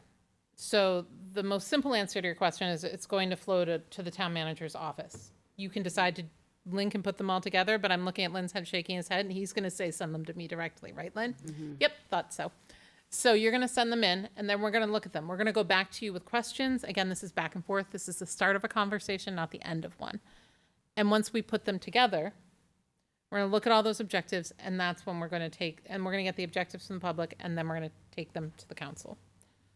I got that right? That timeframe? Yeah, there's different ways to do this. Any citizen can walk up and propose an objective. Any person can do that. Committees can do that and say, we as a committee think that this is an important objective. That has quite a bit of influence, right, when you're dealing with the town council. So you get to decide whichever way you wish to do this. You can also do it as a subcommittee too, just that. Okay, what I hear here is some good thoughts about everyone needs to have an objective. I think most of us have an objective here. We know what it is, depending on what committee it is. And we also have some thoughts as to how to get there. Now, do we have to come up with an objective first and put it forward and then just wait and see whether we're going to get a response back? Or can we move beyond that? You can certainly move beyond that and if you have those ideas, you're welcome to contribute them, and you're encouraged to contribute them now. The reason that we start with kind of objectives and talk about those first is that this is a process that's new to a lot of people, particularly in this format, right? So we don't want to put too much pressure on people. We don't want people to come out and say, well, I haven't fully fleshed it out yet, and I don't have all the action items and KPIs. We don't want to discourage people from throwing out a goal. Well, excuse me, we're not proposing to put this to the general public. We're proposing to put it, well, initially to Lynn, then to you, the town manager, and the town council. Oh, yeah, yeah. You know, we don't have any power to do anything, but we do, I do, and I'm sure others do, have a lot of thoughts on how to accomplish our objective. Absolutely. And again, please share those. Absolutely share those. I'm just saying, we're not saying that you have to have it all fleshed out to tell. We're not saying that. And if anybody has an objective has a goal without the action items, share that. If you have some really good ideas on how to get there, share that. Share all of it, I guess is what I'm saying. Just remember, so you come up with an objective, which you can do today or any time in the future here. But when we do that, we have to build out the action items. We have to build out the KPIs to measure that, and then the status reports will come along with that. And the public actually does participate in this. There will be a public hearing before the council adopts that. So when we come up with this draft list, they're going to come in here, as many of them as who wish to, and provide comment to the council. They can do that in person. They can send it via email. They can send it by letter, text, whichever means they wish to do that. We're going to take all that input. That's a critical piece of this process, is to get that public engagement and that public feedback on that. I guess I wonder when we're going to actually take some action. Action. I mean, are we going to have to wait till next year before we take any action? I can assure you that every day we are not, we are acting on many items, as you well know, right now. I'll be in tomorrow to see you then. So Ray, so this is future. So what we're talking about now, it's not that we're not going to continue to take action. It's not like we're going to make this, sit back, kick our feet up and say, all right, fiscal year 28, see you soon. This is future planning. This is something that we maybe haven't done so much in this community as well. It's not saying we're not going to do work in the meantime, but we're really trying to come up with a unified plan for the future that is achievable. So this is basically another component of future planning. This is adding a layer on top of everything that we're doing right now to direct what we choose to do in the future. Because right now we're dealing with problems that are in front of us. We want to kind of act more on vision than react. I this- absolutely agree with what you're saying, okay? And that, Mr. Town Manager, is your job, and you're doing a fine job. But in the interim, we want to have conversations with ourselves and bring something forward to you. And, excuse me, but some of these things we've been working on a long time. And Well, that's precisely it. The things that you're already doing, is no big surprise, are going to be the things that are actually written in the strategic plan. That's why you're doing them. They're already your goals and objectives. They may not necessarily be in one place where you can look at all of them. So you're not going to stop what you're already doing. You're going to find that, again, this is not going to be brain surgery here. This is stuff you're already doing, and now you're going to put it in a process where it's going to have a clearly defined objective and the action items to get there, things that you're probably already doing, but not necessarily spelled out, and then how are you going to measure it? Is your expectation of this committee to be in the area of utilities, or is it everything, like So public what health, or what's your expectation? What I have told everybody is, because you're all citizens of this community, you can provide feedback on anything you wish to. And I've had other committees and boards that have talked about other things. What I would suggest in this realm is that you probably focus on things that are related to utilities. And then you can provide feedback to us on anything else that's not related to utilities at any time. And you're also members of the public when we do that session as well, and provide that feedback then. But I do encourage folks to kind of stay in their focused area while they're in this committee setting and save those for I'm the asking. other time. I find going to the City of Lebanon website and looking at their strategic plan quite helpful. And I would encourage you to do that. It puts it the words that you've been talking about puts it in front of you, so you Provides can- context. the Yeah, visual. and it provides an orderly fashion of how to look at things, so. Yeah. If only I had a computer in front of me that I could pull it up on now. Sorry. Yeah, if we show it to you, you'll get I think it'll provide that. Yeah. I'm a visual learner, most males are, and you can see things and it's a little bit easier than just articulating it in words. Yeah, if you go to that summary in the back of actions, that's a good place to get a view. And Yep. you mentioned health, or should it be just utility? I go back to the water subcommittee and health. And I go back to the purpose of government is the health and welfare of the citizens. And we have some issues, I've heard that. and we need to address them, and we need some help. We need some help, both from our constituents, and we need money. Okay. And how is that going to happen? So, Because nothing's going to happen until we get finance to finance what we want to do. And that has to do with the health and welfare of the citizens. That should be job one, most important. Well, that's what you're doing. That's a- Right now, that's a you're good listing objective. objectives. Huh? That's exactly what you're doing. You're Yeah. listing objectives. I got my objective That's our right first here. Right. Good, we'll be That's good. glad The to- health and welfare of the citizens, Oh, and okay. how do we accomplish that? I Okay. got that here too. How would you measure that? We'll Chris, think about that after, later. We're going to have discussion. Yeah, on it. absolutely. Chris, before you jump into that, real quick, this is for Sean. So, love it. Some of us from corporate, this is how we do our quarterly. Exactly. For me as a director of engineering, KPIs every 3 weeks when we do a code review, right? So, objective, budget, monies, deliverables, returns, let's do it again. Exactly. So, fantastic. Little different. When we were formed, we were sort of like given very strong direction. In return, we gave a lot of feedback, which our fearless leader will put together and send to you. So I still want that direction.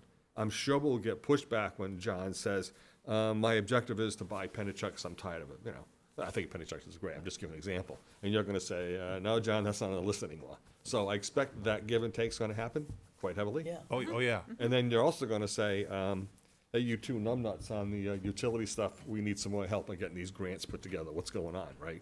So that's, right, things like that. I don't think I'd refer to you folks in that same way.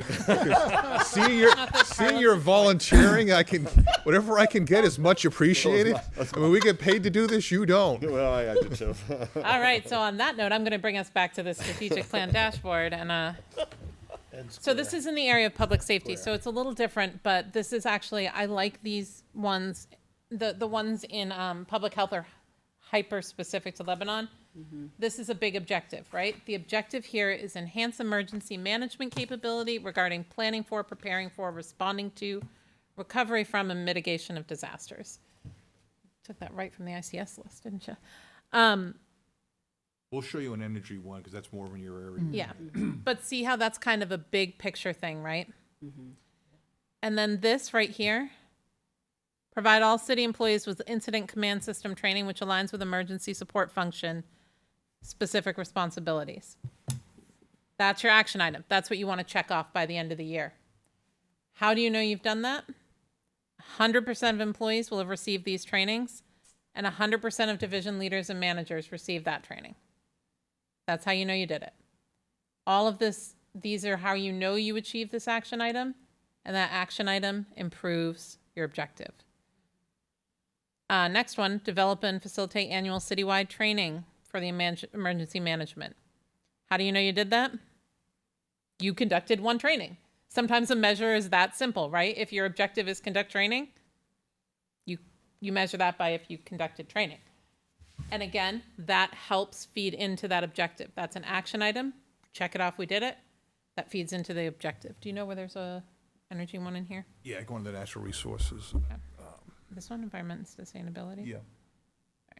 That's an important one. And let's scan down. So just go up a little bit there. Oh, yeah. Yeah, and just a little bit further. This tells you under this functional area, there are a total of 9 objectives, 39 action items. 3 of them were completed thus far in the status. 0 were stalled, 64 total KPIs, 7 completed KPIs, and then 1 that's presently stalled. And again, that's, so you have a dashboard set up. Because what I say is that which gets measured gets done, and then somebody gets to see what it's like. Otherwise, do we really know what level of success we're having in the things that we're doing right now? You might know in your area, but if you're a citizen, what is this town or city doing? You want to be able to see that. What, are they actually making any progress? Actually, we've made a lot of progress, and here's an example of what that is. And these are the things that are important to us. Can you just scroll down and find some of the energy items for it? There's a vision statement. Just go back up a little bit further. There's a vision statement for this one, all right? Environmental responsibility and energy efficiency. It talks about the responsible groups, the city departments in this case, the boards and committees that are involved, and the community partners that are helping us do that. This brings in that interaction that I mentioned earlier about finding groups whose responsibilities towards individual objectives align. So there's waste management, solid waste, waste management. There you go. Take a look at that one right there. Okay, so this one, reduce the greenhouse gas emissions produced by city government's activities by transitioning to 100% renewable energy sources by 2050. Okay? And so the first action item is craft, implement, and follow the city's ADM 149 electric vehicle and equipment procurement policy. And so these down here, beneath that, are the KPIs, so you know it's done or not. And actually, if you click on these, I think it takes you to another site, another page, but. No. This is, look at that. There we go. And if you click on this, we're using a slightly different system, but you can actually see the status of each individual one, updates, whether it's in progress or not, who's responsible. So you can really get down into the weeds. I think ours is going to be a little more streamlined than this because I'm not as good at coding these apps as Melanie was. So before you go any further on that, so Yeah. the city council in this case said, we want you to go do these things, Mr. Manager. Go get your teams, get it done. And they are there. They are now actually producing more renewable energy than the city government actually uses. Its vehicles are still not completely electric. But other than that, all of its buildings, its electricity is produced by renewable sources, and now they're selling renewable back to the grid. And they just achieved that last year, 23% solar, and on top of that, they have 1 megawatt worth of landfill gas to energy. So they've achieved that objective, and they're actually going beyond that now, because they're putting solar on more buildings. They're in phase 3 of their solar project. So you get to see where we're at. Now, we're actually getting these things done at the end of the day. That's kind of important for the council to make sure that I'm doing my job and accomplishing these goals and objectives, and there's a measurement to see that. So that's, before we go too far and take too much of your time, I mean, tonight, I don't think we're really gonna get into the objectives, which is absolutely fine. It's important that you understand how this works, get some context and sense of that, and how we move forward. So I'm going to tie in, for example, what you were asking earlier, John, about the sustainability, about the composting and food waste, right? An objective, if we're going to reduce, if we want to reduce the overall amount of waste that gets picked up by waste management in this community, right? That's a big objective, right? An action item, reduce the amount of food waste that gets picked up in the weekly trash pickup.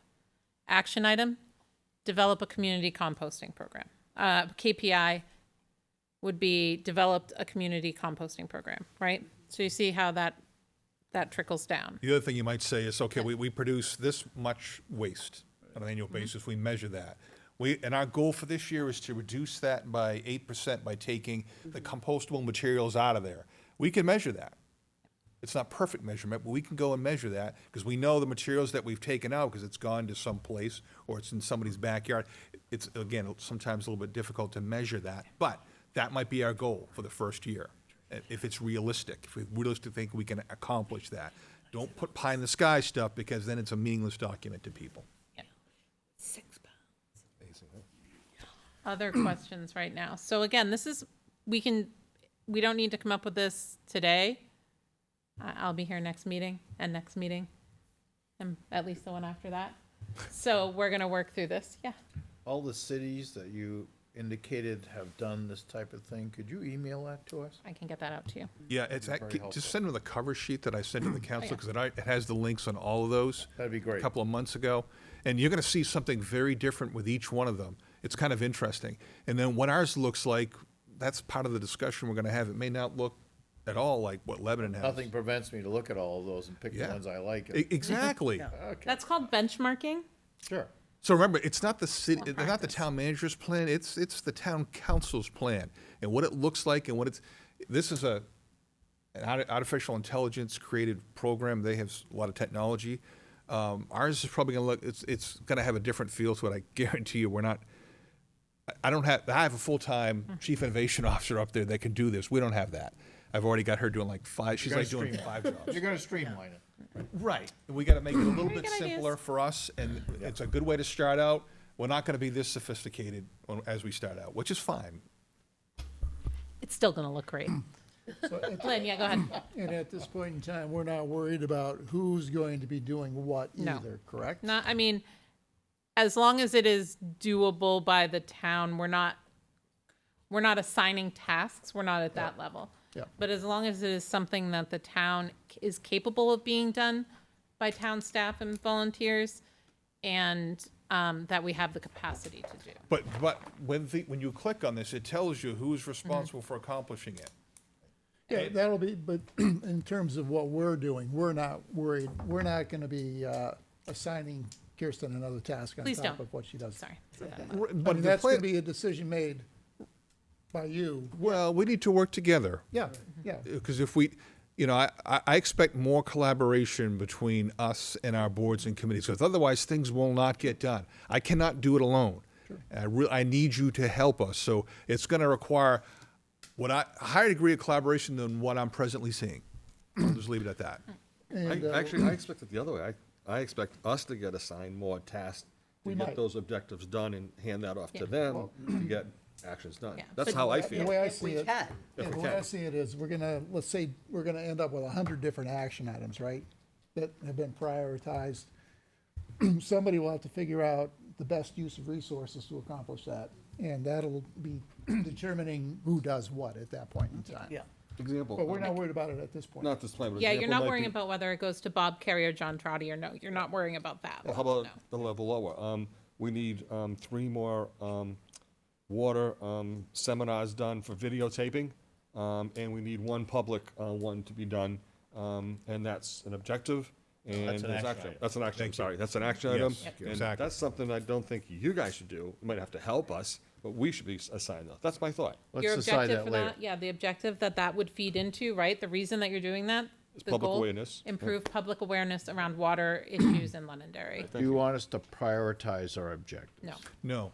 Thank you. None of these are prioritized. We provide a numbering system just to follow it, but if you look at the 10 functional areas, it doesn't say this one is number 1. The first one happens to be high-performing government for them. Just asking. Yeah, so there's been a lot of discussion about that, and we wanted to make sure that we don't say that any one functional area is more important than the other.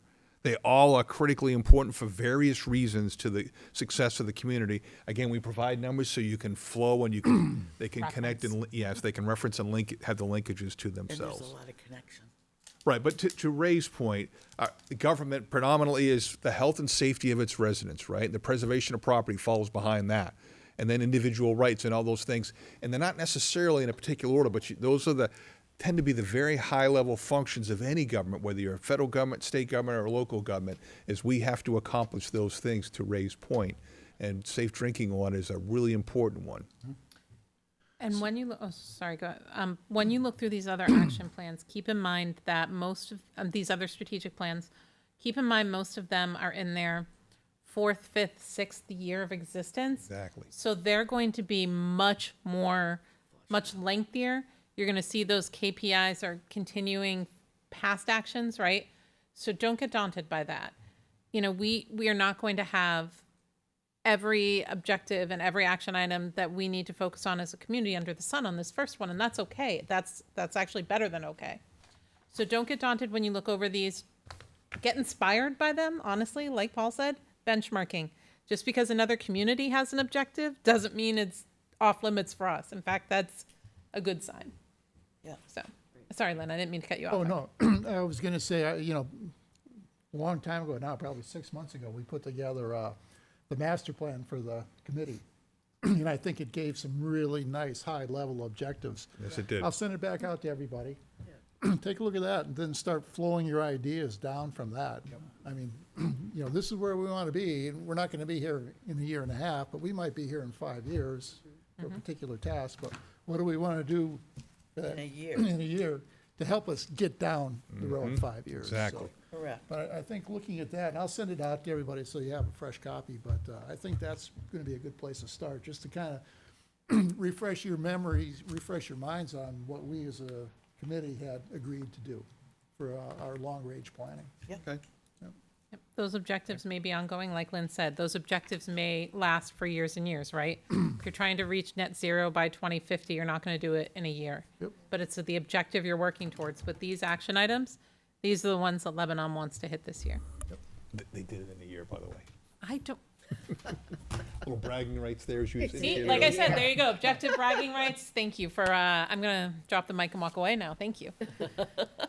You still get another, all right, fire away, John. Last one. Timing on this. If I'm understanding process, we create our objectives, they flow up.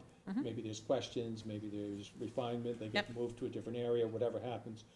Where do you see this kind of boiling out and being ready Absolutely. to go? So we're looking to work with all the boards and committees and departments and have that kind of wrapped up by early winter, by very early winter. And then we're gonna go to the public. And we're gonna get the public's input. Am I hitting this right? Yep. No, you So got it like right. January, February, we're looking at the public's input. And then Sean will present it to the council in late spring. We're hoping around like April-ish. And then we'll do it'll have the first presentation, then it'll have a public hearing. And so the goal is to get it adopted right around the time we're talking about the FY28 budget. So usually in April, Lebanon does it, they have 2 workshops in April, Tuesday and Thursday, and that's how they happen to do it.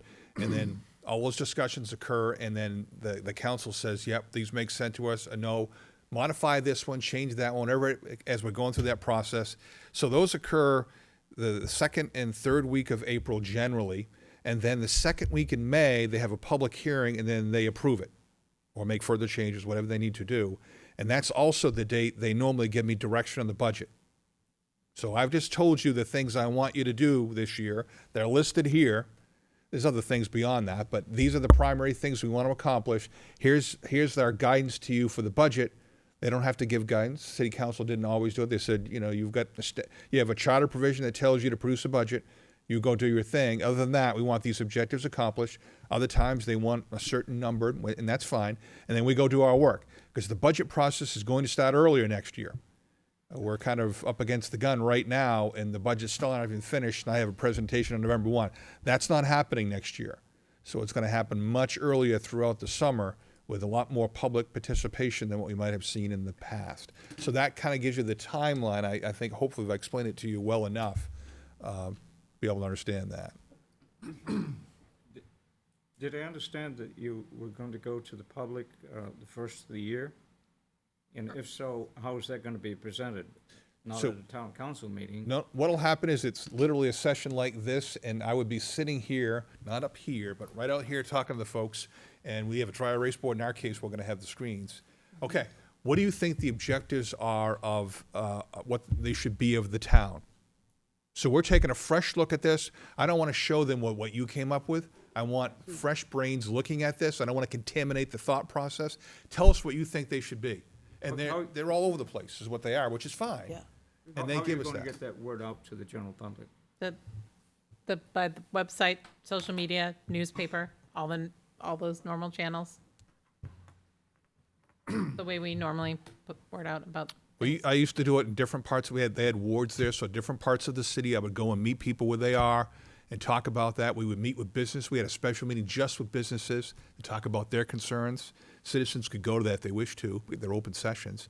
But we schedule one in the morning just for businesses that come in. They would come in and do that. Again, we would get other residents would also participate. Then the others tended to be in the evening. And I usually did 2 general public sessions. And then I would go again in different parts of the city.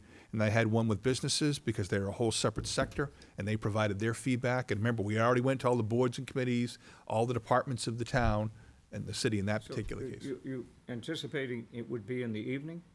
That's a future conversation. We are not really sure exactly. So it's in which the one. evening for the general public, because that's when most people are available. The one we do for businesses is in the morning, but again, we have regular residents that will show up to that meeting, which they absolutely can, and they provide us their feedback at that particular session, because that's more conducive to people who are working during the daytime, business owners, to come out and provide that feedback. That's why we do it that way, and they've done it for several years now. Right, think back to when the town manager started and we had the information session in the morning and in the evening, that type of one. We don't have a date or anything specific like that yet, though, so I don't have anything to tell you about that yet, but we will. It all depends on how this process goes with boards and committees, because it may take longer. I'm not interested in rushing it. I want good quality product. My point is this. As you notice, if you go to a town council meeting, unless there's something special like the library, oftentimes there's very few of the general public, and that's of concern. And sometimes we figure, well, the general public's not concerned. I don't believe that's the case. That's not the case. And I think we need to look at that as to how can we engage the general public, because we're here to serve them. And so why does not the general public show up at a town council meeting or a planning board meeting? Probably because they have a family, they have to get up 5:30 in the morning, drive to Boston. They don't have the time, okay? But they are concerned. And that's why it's so important to get the word out previous to what you're going to do and when you're going to have it. I think people might be more available, like on a Saturday morning, perhaps. We'll also have online options as well for people who want to give their feedback but can't make it. They'll be able to just give it online as well. Very good. So we're gonna Thank you. have multiple ones. We'll take it by phone, but please don't, if you can help it, please give it to me in writing. But yes, we'll have multiple ways, multiple options for people to get involved. Nobody who wants to give their feedback and give their input will be left out. Yeah, well, it's like voting, okay? How many people show up to vote? And are we going to blame the general public because they don't vote? Well, it's their obligation. They should show up and vote. Yeah. Right, But- Penny? Sorry. Yep, and just in terms of this committee, I'm going to add it to the standing agenda for the next few months, just as an item, line item. If anybody has any questions or anything like that, that'll be a good time to bring them up. If you need any clarity on process, if you have any questions on applicability or something like that. So we can do that in an informal basis, but kind of keep everybody moving down the road too. Make sure And that I think all the boards and committees can also help to disseminate when those public meetings are going to happen. I mean, we all have personal Facebook pages, and, well, maybe not all of us, but, we can reach out to people and tell them it's happening as well. Good. One thing that Mike Malaguti did that was sort of interesting is he did, toward the end of his tenure, he did these town halls where he went out to exactly sort of, You're stealing my thunder for later this week. oh, sorry. No, I'm just kidding. We're going to be holding one in November. That's why. November 13th is November going to be 13th. our first one that we're going to be They doing. were excellent. I went to all of them. I'm just teasing you because, yeah. But no, you're right. We are doing that. It's going to be a town leadership town hall on November 13th with Sean and counselors. And so now the cat's out of the bag on that. In a more informal environment where we're sitting around, not with these barriers in between us. Very good. Do we have like a town email setup or an email text thing? Because where we used to live in Massachusetts, they had a thing, we'd get texts from the town when there's, snow is coming up or this is Subscribe, happening, yeah, or subscribe elections. to on the Yeah, website. We do that. Is it on email or is it a Yeah, text? it's or- email. It's, I will it'll look at send it out this email. evening. You could talk about it. You run it. Yeah, so we have a rudimentary one that comes with the website. It's not like it's not like one of those more sophisticated apps. People can sign up for emergency notifications. Well, not just emergency, like there's gonna be 3 feet of snow, it's, Oh, yeah, we're gonna no. have this meeting. and Yep, this is no, com- people can sign up for select notifications on there. There's some things that are a little bit unwieldy on it that maybe aren't super amazing right now, but hopefully getting it to the point where we can get more people. Remember, I had a full-time person that did public engagement. yeah, So the problem is they're half the size of us, and I've got one person that's split 5 other ways. So I have a person that just does that full-time. Yeah, it's So a huge challenge. we, and you could sign up for any project. For instance, the High Range Road. If this were the City of Lebanon, the High Range Road project, you would get daily updates. There's going to be a lane closure between here and here today. So that would come to your text. So they have that. They have the same website that we have. They just have a different version of it, so that you could, if you live in a neighborhood, you want to know what's going on in that. You want to know if there's any water issue, you sign up for that. You want to know for any public meetings involved in the strategic plan, you sign up for that, and it's going to push that out to you on a daily basis. We just don't have the resources right now to be able to have that level of communication that arguably I would suggest we really need in this modern world. But Rome wasn't built in a day, and that's one of the objectives that was likely to be showing up in the strategic plan and what the goals are to get there. Excellent, thank you. Sean didn't fulfill my request to double the length of the day, so you can blame him for that. We're We had that trying to conversation extend this it from morning. 24 to 25 hours at least, and 8 days a week instead of the present 7. 5-8, yeah. It's not working. So far, we've run into some roadblocks on that, but anyway. So the meetings will continue until morale improves. I do have a baseball hat that says that. We don't have the money for that, okay? What is the status at the end of the year, right now, in the town's fund? So I'm going to Can we put the take brakes that on that offline? one here and Can- bring us back can to we the take that Utilities offline? Committee. I mean, Yeah, Yeah. that's a big question, and I'd rather. yeah, okay, focus move our on. business. I wanted Stay to tuned, ask- the October 20th Town Council meeting, update on the first quarter budget report. Mike? Yeah, this is, I think it should be kind of an iterative process, especially this first go-around. So I expect that you're gonna see a lot of different levels of detail, stylistic approaches, so that it's not gonna be a one and done where we do our best to give you some good input and then, throw it in the hopper and then, wait to see what comes out. But rather, I think we probably need to develop drafts, and then, you can just give us some guidance, try to be more specific here. Try to, you really met all the SMART criteria here, and just recognize that this should, in order to produce a quality product, be an iterative process. It is. where It is. we don't get it right the first time, and that's okay, and we improve it. Not next year, but this next week or next month.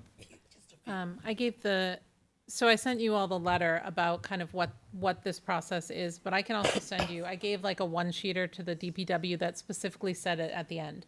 This project is collaborative and iterative. It says that specifically on there, and it's back and forth. You're absolutely right. So I can send that out to you too. It's a little more it's a little more staff focused, but I'm happy to share that as well. The other thing I think is we maybe want to say here as a committee that our approach is going to be to develop this at the subcommittee level, which I think makes sense for us because we have disparate expertise, and then we can present it at the full utility committee meeting. Does that make sense to people? Yes. So that way we can have some nice give and take, working sessions with 4 or 5 people, and then you can, it's brainstorming, right? You can't just sit down by yourself and do this. I mean, you can, that can be a part of it, but then you need to come in and react to that and bounce off stuff from one another. So that's why I'm thinking getting this down to, in fact, we've demonstrated tonight, you need to have a small group working on this at first, and then we can, gradually improve our situation. Not that I'm looking for extra meetings, but. No, but we do meet with our subcommittees, and Yeah, those are that's what I mean. smaller. And yeah, I agree with that. Good, any other questions? I think we have some homework to start doing, so. Great, anything else for us from either of you? I have my normal staff updates when we get there, but Yep. not on the strategic plan. Okay, cool. Okay. Great, thank you, Sean. Moving on. Administrative board work. So do we have any minutes to approve? Yes, we do. So we do have one full-time member, voting member absent, which is Ann. So I'm going to appoint Joy to vote in her absence. I could, but I wasn't present at the last You meeting. weren't present at the so last, who maybe- was yeah. present? I was here. Ray Ray? was here. So Ray, you're going to vote for Ann? So with that said, we have minutes from what meeting? September. So I know we've all read through the minutes from our September meeting. Did we receive any comments, anything, John, or are they good to My go? editor said they were good to go. Okay. I think they looked okay. So I'll entertain a motion to approve the minutes from our September meeting. I'll make that motion to approve the minutes. I have a motion, have a second. Any discussion? All in favor, say aye. Aye. Opposed? And they are unanimously approved. John, thank you. Question for Kristen. The server, any chance that's gonna be up soon? I do not have an update for you on the cable server, but you can watch all the meetings on YouTube. Yeah, unfortunately, that's terrible to do edits, because I can't back up and go forward unless I take the mouse and I move the mouse and I click on it. That's, I understand. I do understand. And I did find If it. you, let me see if I can get you it down. Let me see if I can get you the file. I might be able to get you just the file. The file is on the server, that's the problem. No, I know, but I know, there should be a YouTube they're file. they're uploading it to YouTube. Yeah, So there should be a file. I will get you that file. I didn't yeah. press any further than that, because I know The everybody's public busy. file, the public download, you're right, is from the server, but Yep. Drew will have the file. So let me see if I can get you So the file. only if I can't get it in the next week, okay? I do not know the time frame, but I'll get you the file. I know it was supposed to be in last Thursday, last Thursday, but it didn't come in, so we have a server down. Well, thank you. I know Drew's busy, so I'm patient. So continuing discussions with staff. Kirsten, any So yeah, so cable updates? server's down. So really great news on High Range Road. And that is that they're going to be at Royal by the end of next week. Something like that. Which means By the that end the of main next water week? line will be all the way to Royal Lane by the end of next week. They're barring catastrophe. So what they're doing now is the American Excavating is going in and installing the services, which is from the main to the curb stop along the line now that they've got the main water line in. So you're going to still see them out there installing those services, but they are still cruising along. They're in great shape. We're at the point now where John Trottier and I, we're looking at each address that this goes by. I know we've talked a little bit about this. We're trying to, and we're working with Penachuk, working with DES to gather as much information as possible about each one of those addresses, what we know about them, and how we're going to guide them on next steps. To give you an example, at the Senior Expo on Saturday, Sean and I got 2 questions from people who are on the odd side of the road, so the consent decree side of the road. They've gotten POET systems already, but they want to know what their options are for hooking up. And so that is a conversation that we're kind of working back and forth on with the state right now, and so that we can develop something we can send out to all those residents. Yeah. Almost like a flow chart with questions. What's your situation, like asking the questions so they can follow it along and figure out what they need to do. So we're talking with Amy Rousseau and Mike Unger and Andy Fuller at the state on all these things. So that's my update on High Range Road. We're to the point we're going to start communicating with people about their options in the future if they want to hook up based on their address. Along with that, we were able to get the PFAS testing data for all of Londonderry that the state had. So we now have the test results for everything that the state has had for PFAS testing in Londonderry. We now have that in service of this project. Pivoting to Tinkham, you all saw that I sent out the record of decision. It's also on the website. The website's been updated. The Tinkham page has been updated, so that's on there too. Also, our official public comment as a town is on there if you want to go on there and read it. It's not that exciting. So the next step now is that the EPA is, over the course of like the next 90-ish days, they're going to come up with their plan to notify the parties of the work that needs to be performed, at which point they enter into negotiations about the financial aspect of it and the performance measures. So how the work is going to be performed. That's the next step. After that, they will design the water line, the main water line, and then they will have a public meeting after that water line is designed to get feedback on that main water line design.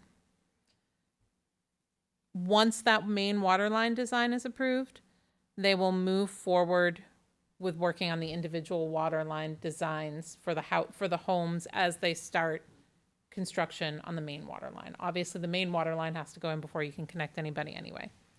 So there will be, once they are done with the negotiations with the PREs, there will be another public meeting on the design, and obviously you guys will know that as soon as I do. But yeah, so good update on Tinkham as well. It's interesting. You know, that record of decision has all the comments that were made in it and responses to all the comments. So the EPA responded to every single comment. It's actually organized by residents in the area, other individuals, the town response. It's really interesting. It's actually a really interesting read. It's massive. So it is massive, yeah. So it's a weekend read, but it's good. So I highly suggest taking a quick look through it. 60 pages. Yeah. Or using your friend ChatGPT to give you an executive summary. Yeah, don't hit print. I almost did that. Copilot, Gemini, whoever you're using. Yeah, they do a good job with the executive summary. So that's what I have for you guys. Perfect. Sean, anything from you? No, sir. Any questions for Kirsten or Sean? Sure. Is the federal government shutdown impacting anything in the town? Not directly, not yet. We do have some areas that we do have concerns about. We have federal employees that are not being compensated. Eventually, those folks may be seeking public assistance. And the way the New Hampshire law reads, it's the local government's responsibility. It's not the state or New Hampshire to do that. So we're preparing for that. Eventually, we had a discussion about that today. And then grants are being presently held up. They're in limbo right now. So that's an issue for us. And of course, every time you delay those, cost just goes up. And we may miss some windows on that. So that's of concern. We certainly have issues at the airport, even though that's, 92% of it is within our jurisdiction in terms of TSA employees who are not being compensated, how that affects security there. And a lot of grant programs are on hold and staff that you can't reach out to. And how much worse that's going to get remains to be seen. So it's an area that we are watching for, but right now there are no direct financial impacts on the municipality. Okay, thank you. Okay, moving on. Master plan, any update on the master plan, Martha? No, I do not have any update now. I know there is We a have a meeting meeting coming up coming up. this month, I think that's next Thursday, next Thursday, I the think. third Thursday of the month. So hopefully that'll get back on track. Moving on to subcommittee discussions. Want to start with water this time? Sure. We had a nice water committee meeting 2 weeks ago, I believe. Schedules were a little bit wonky. Trying to figure out what our next steps are gonna be. The build out is sort of in a, well, they're in Sean and Kirsten's hands right now. They're doing a lot of engineering and planning and professional staff stuff. We're sort of on ready alert until they need us for whatever they need us. One of the things we talked about was the water committee doing some education, and what was the word that that's the correct word? Advocacy. Is that the correct word? Community Advocacy. outreach? I don't care. Either of those was great. Outreach on specific projects when/if they become top of mind. And Ray is working on his January-ish water information expo. He's been working with Kirsten on it, and it sounds like it's progressing. And they sound like they have a pretty good idea of what they want to accomplish and how they want to make it look, but they're working feverishly on it. Wow. I think. Ray, do you want to give us an update on that? No, Kirsten could probably give a better update. We'll have an update for the next what- utility meeting. As far as I know, Okay. we're not meeting. Unless you want to. I am, you send me an email or call me, we can sit down and come on in. Yep. Okay. Very good. All right, so that's progressing. And Ray's gonna call Kirsten and he's gonna come on in and they're gonna work on that. But that's it for now. Okay, great. Energy, we have not had an energy subcommittee meeting in a little while, but couple of things to talk about. One is I got an email today from Freedom Energy talking about some long-term pricing strategy that they're seeing that looks favorable. So they have asked for a call in the next week or so to talk to us about that. So I'm going to set up that. And maybe we'll be looking at February for doing something. So good news there. And I did get some outreach from one of the community members about contacts over in Derry regarding their solar farm in Derry that's coming online.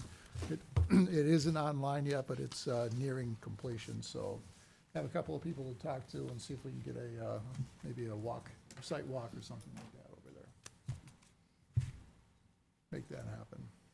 Well, can I ask a question? Sure. On the talk of a solar farm, is that something that the town would do if we built I'll call it an investment proposal and said, hey, if we said, hey, Sean, if we built solar roofs for the high school or for the town parking, and it would pay back in 10 years for the town, and there's a 10% return on investment for the town, is that something the town would go forward with, or are we required to get a developer to make that happen? Am I asking that correctly? Well, there's some complexity to that. Yeah.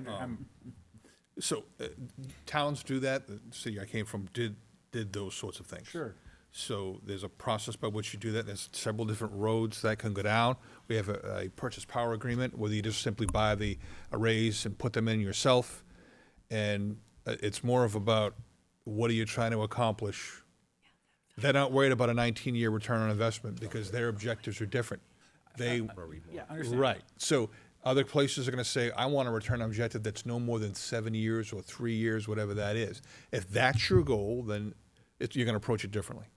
So and again, asking a question, not making a recommendation, if Yep. we could put together a investment proposal that said, hey, Town of Londonderry, the utility committee has done this, and this, and if we put solar panels on the roof of town parking at the high school or whatever, or town hall or whatever, and it's a payback of 7 years with this and this and this federal program and this. Yeah, there ain't too many of those left, but anyway. I know, I did that for a couple years, several years ago. Right. It's pretty thin now. Oh, yeah. But, is that so the town would look at that currently as a financial, I guess it's these guys' decision, but it would be a financial investment.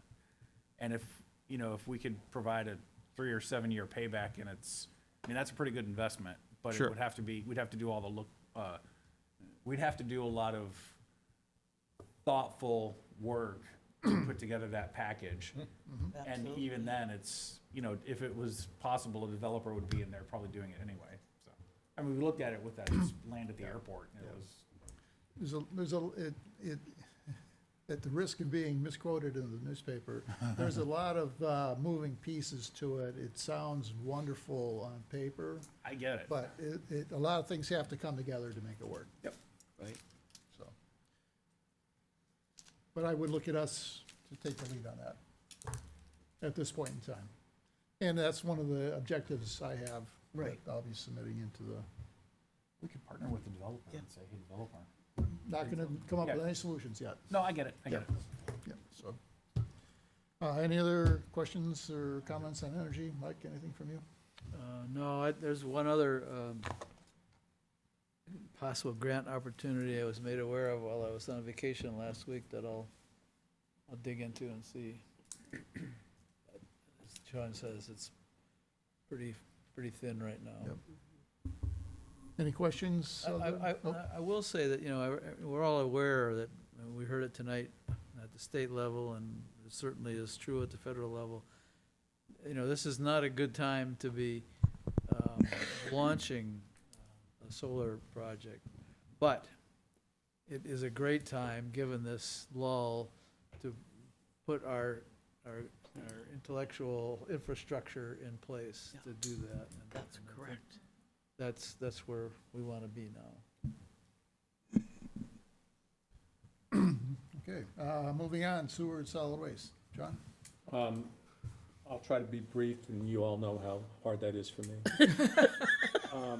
The most recent, I think, development is that Joy and I had an opportunity to meet with the town manager on Friday and discuss some interesting developments in the area of composting in particular.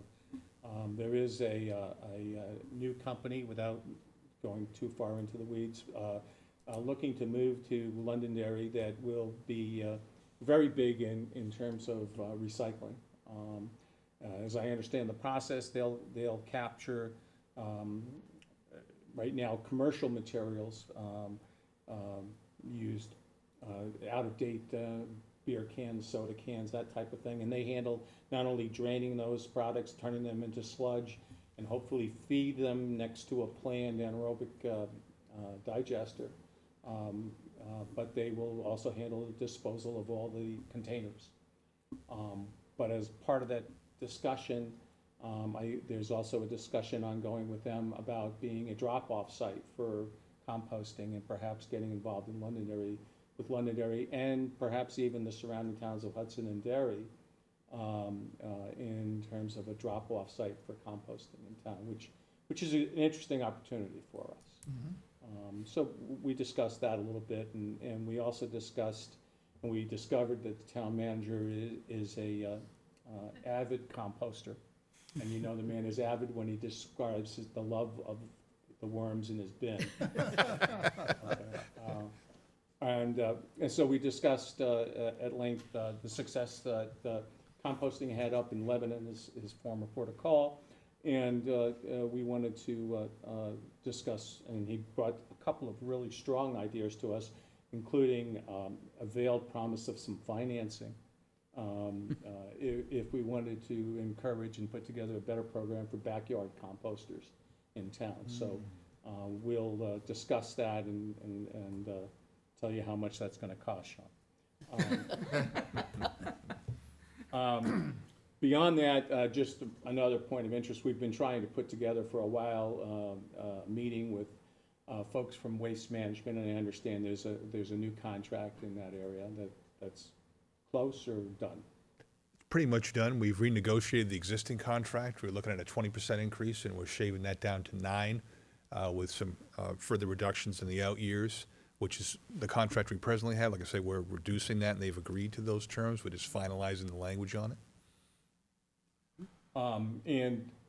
You know, we, as Solid Waste, has wanted to meet with those guys, and we actually tried in the old days, in the old committee, and there's sort of been a little bit of a wall. So I've asked for some help to get us over the wall without getting shot. But coincidentally, at the Beautify Londonderry cleanup on Saturday, we had 3 folks from Waste Management show up, and they spent the whole 3 hours out there picking up, which, God bless them, that was a hot day. So, so we've got their contact information, and we were encouraged to reach out to them, and I'll get that done in the next couple of weeks. Beyond that, anybody on solid waste have anything else they want to throw into the pile here that I'm forgetting? Ray, I'll just, you sure? I'll just point out, John, that, you know, this kind of what you're speaking to kind of goes to how we're going to frame our objectives and the things that we're thinking about. Because when we're talking about, you know, encouraging composting, one of the benefits to the town would be to really reduce the weight that that we put into our landfill currently. So not only is it environmentally beneficial, you can enhance soil, you can reduce methane in the landfills, but we could also, because we pay by the tonnage, reducing that tonnage would then reduce the payment that the taxpayers have to give. So we're tasked, you know, part of our thing that we're going to put together is some of the educational materials, but we'll, you know, also put together kind of estimates based on some of the numbers that we get You know, if we can reduce our tonnage by 10%, then how much are we gonna save? So, yeah. And one of the things that we've talked about, and Ray has brought up a number of times about trying to shoot at some of the younger folks and get them longer term to be the folks that are driving this when we're all long gone, is maybe taking the video approach a little bit differently and using, excuse me, I'll use the word hip ways of communicating with, is that too, yeah, I'm sorry. That was cringe. At least I didn't say that was my grandmother. Oh, man, you're groovy So, tonight. What can we do move in on. short, educational snippets, informational snippets on Snapchat, X, Y, Z, all the other ones, okay? What can we do on that? So that is sort of the way we're headed right now, and I think Joy has made a first connection with someone far younger than either one of us who might be able to work with us on some of these things, so. Yeah. My daughter is in the film club at Londonderry High School, and so a little bit of nepotism. She has said that she would help us out with that. So yeah. Is she hip? That's it for my perspective. Any questions Wait a minute, for, I did have a question. Oh, God, right. So, we're trying to do the right thing by recycling and so forth, and reduce the food waste that we pay for by the tonnage. But then we just negotiated a contract for how much percent? 9% up? No. You got a contract that calls for a 20% increase going into the next year. Yeah. I don't want to pay 20%, so Oh, we okay. renegotiated that contract down to 9.54%. For 1 year or how long? That's a 5-year contract. 5-year contract. So what I did is we negotiated, I didn't do it, my staff did it. They negotiated from the 20 down to 9.54, and then they also reduced the out years on that as well. But even though we reduce the tonnage, we're still going to have to pay an increase. Well, yes, Per ton. Yeah. Per Sure. ton. Per ton. Per ton. per ton. So, you know, it's going up at a lesser rate now than what it was going to go up. But every ton that I take out of that, I don't have to pay for. Good. Right. That's So- what we want. But that, but Yeah, if we it decrease requires a public education program to do that. That is the best way to deal with compost. You don't want to move it if you don't have to. Once you start moving it, it takes energy, it takes equipment, and it takes people to do that. If you can keep it right on site, we have a lot of single-family homes in our town here. Right. We have the perfect environment to have composting. Even if I can only get 5 or 8%, that's 5 or 8% reduction in tonnage. And remember, compostable materials are generally wet. They're heavy. So it adds to that. So if we can pull it out of the waste stream, whatever we can do is a win. If I got to go out and I got to buy 100 compost bins that helps that education program, that return on investment is significant if I can pull that material out of the waste stream because it is heavy, it's wet. As long as we don't have a rat problem. Which we did because of animals.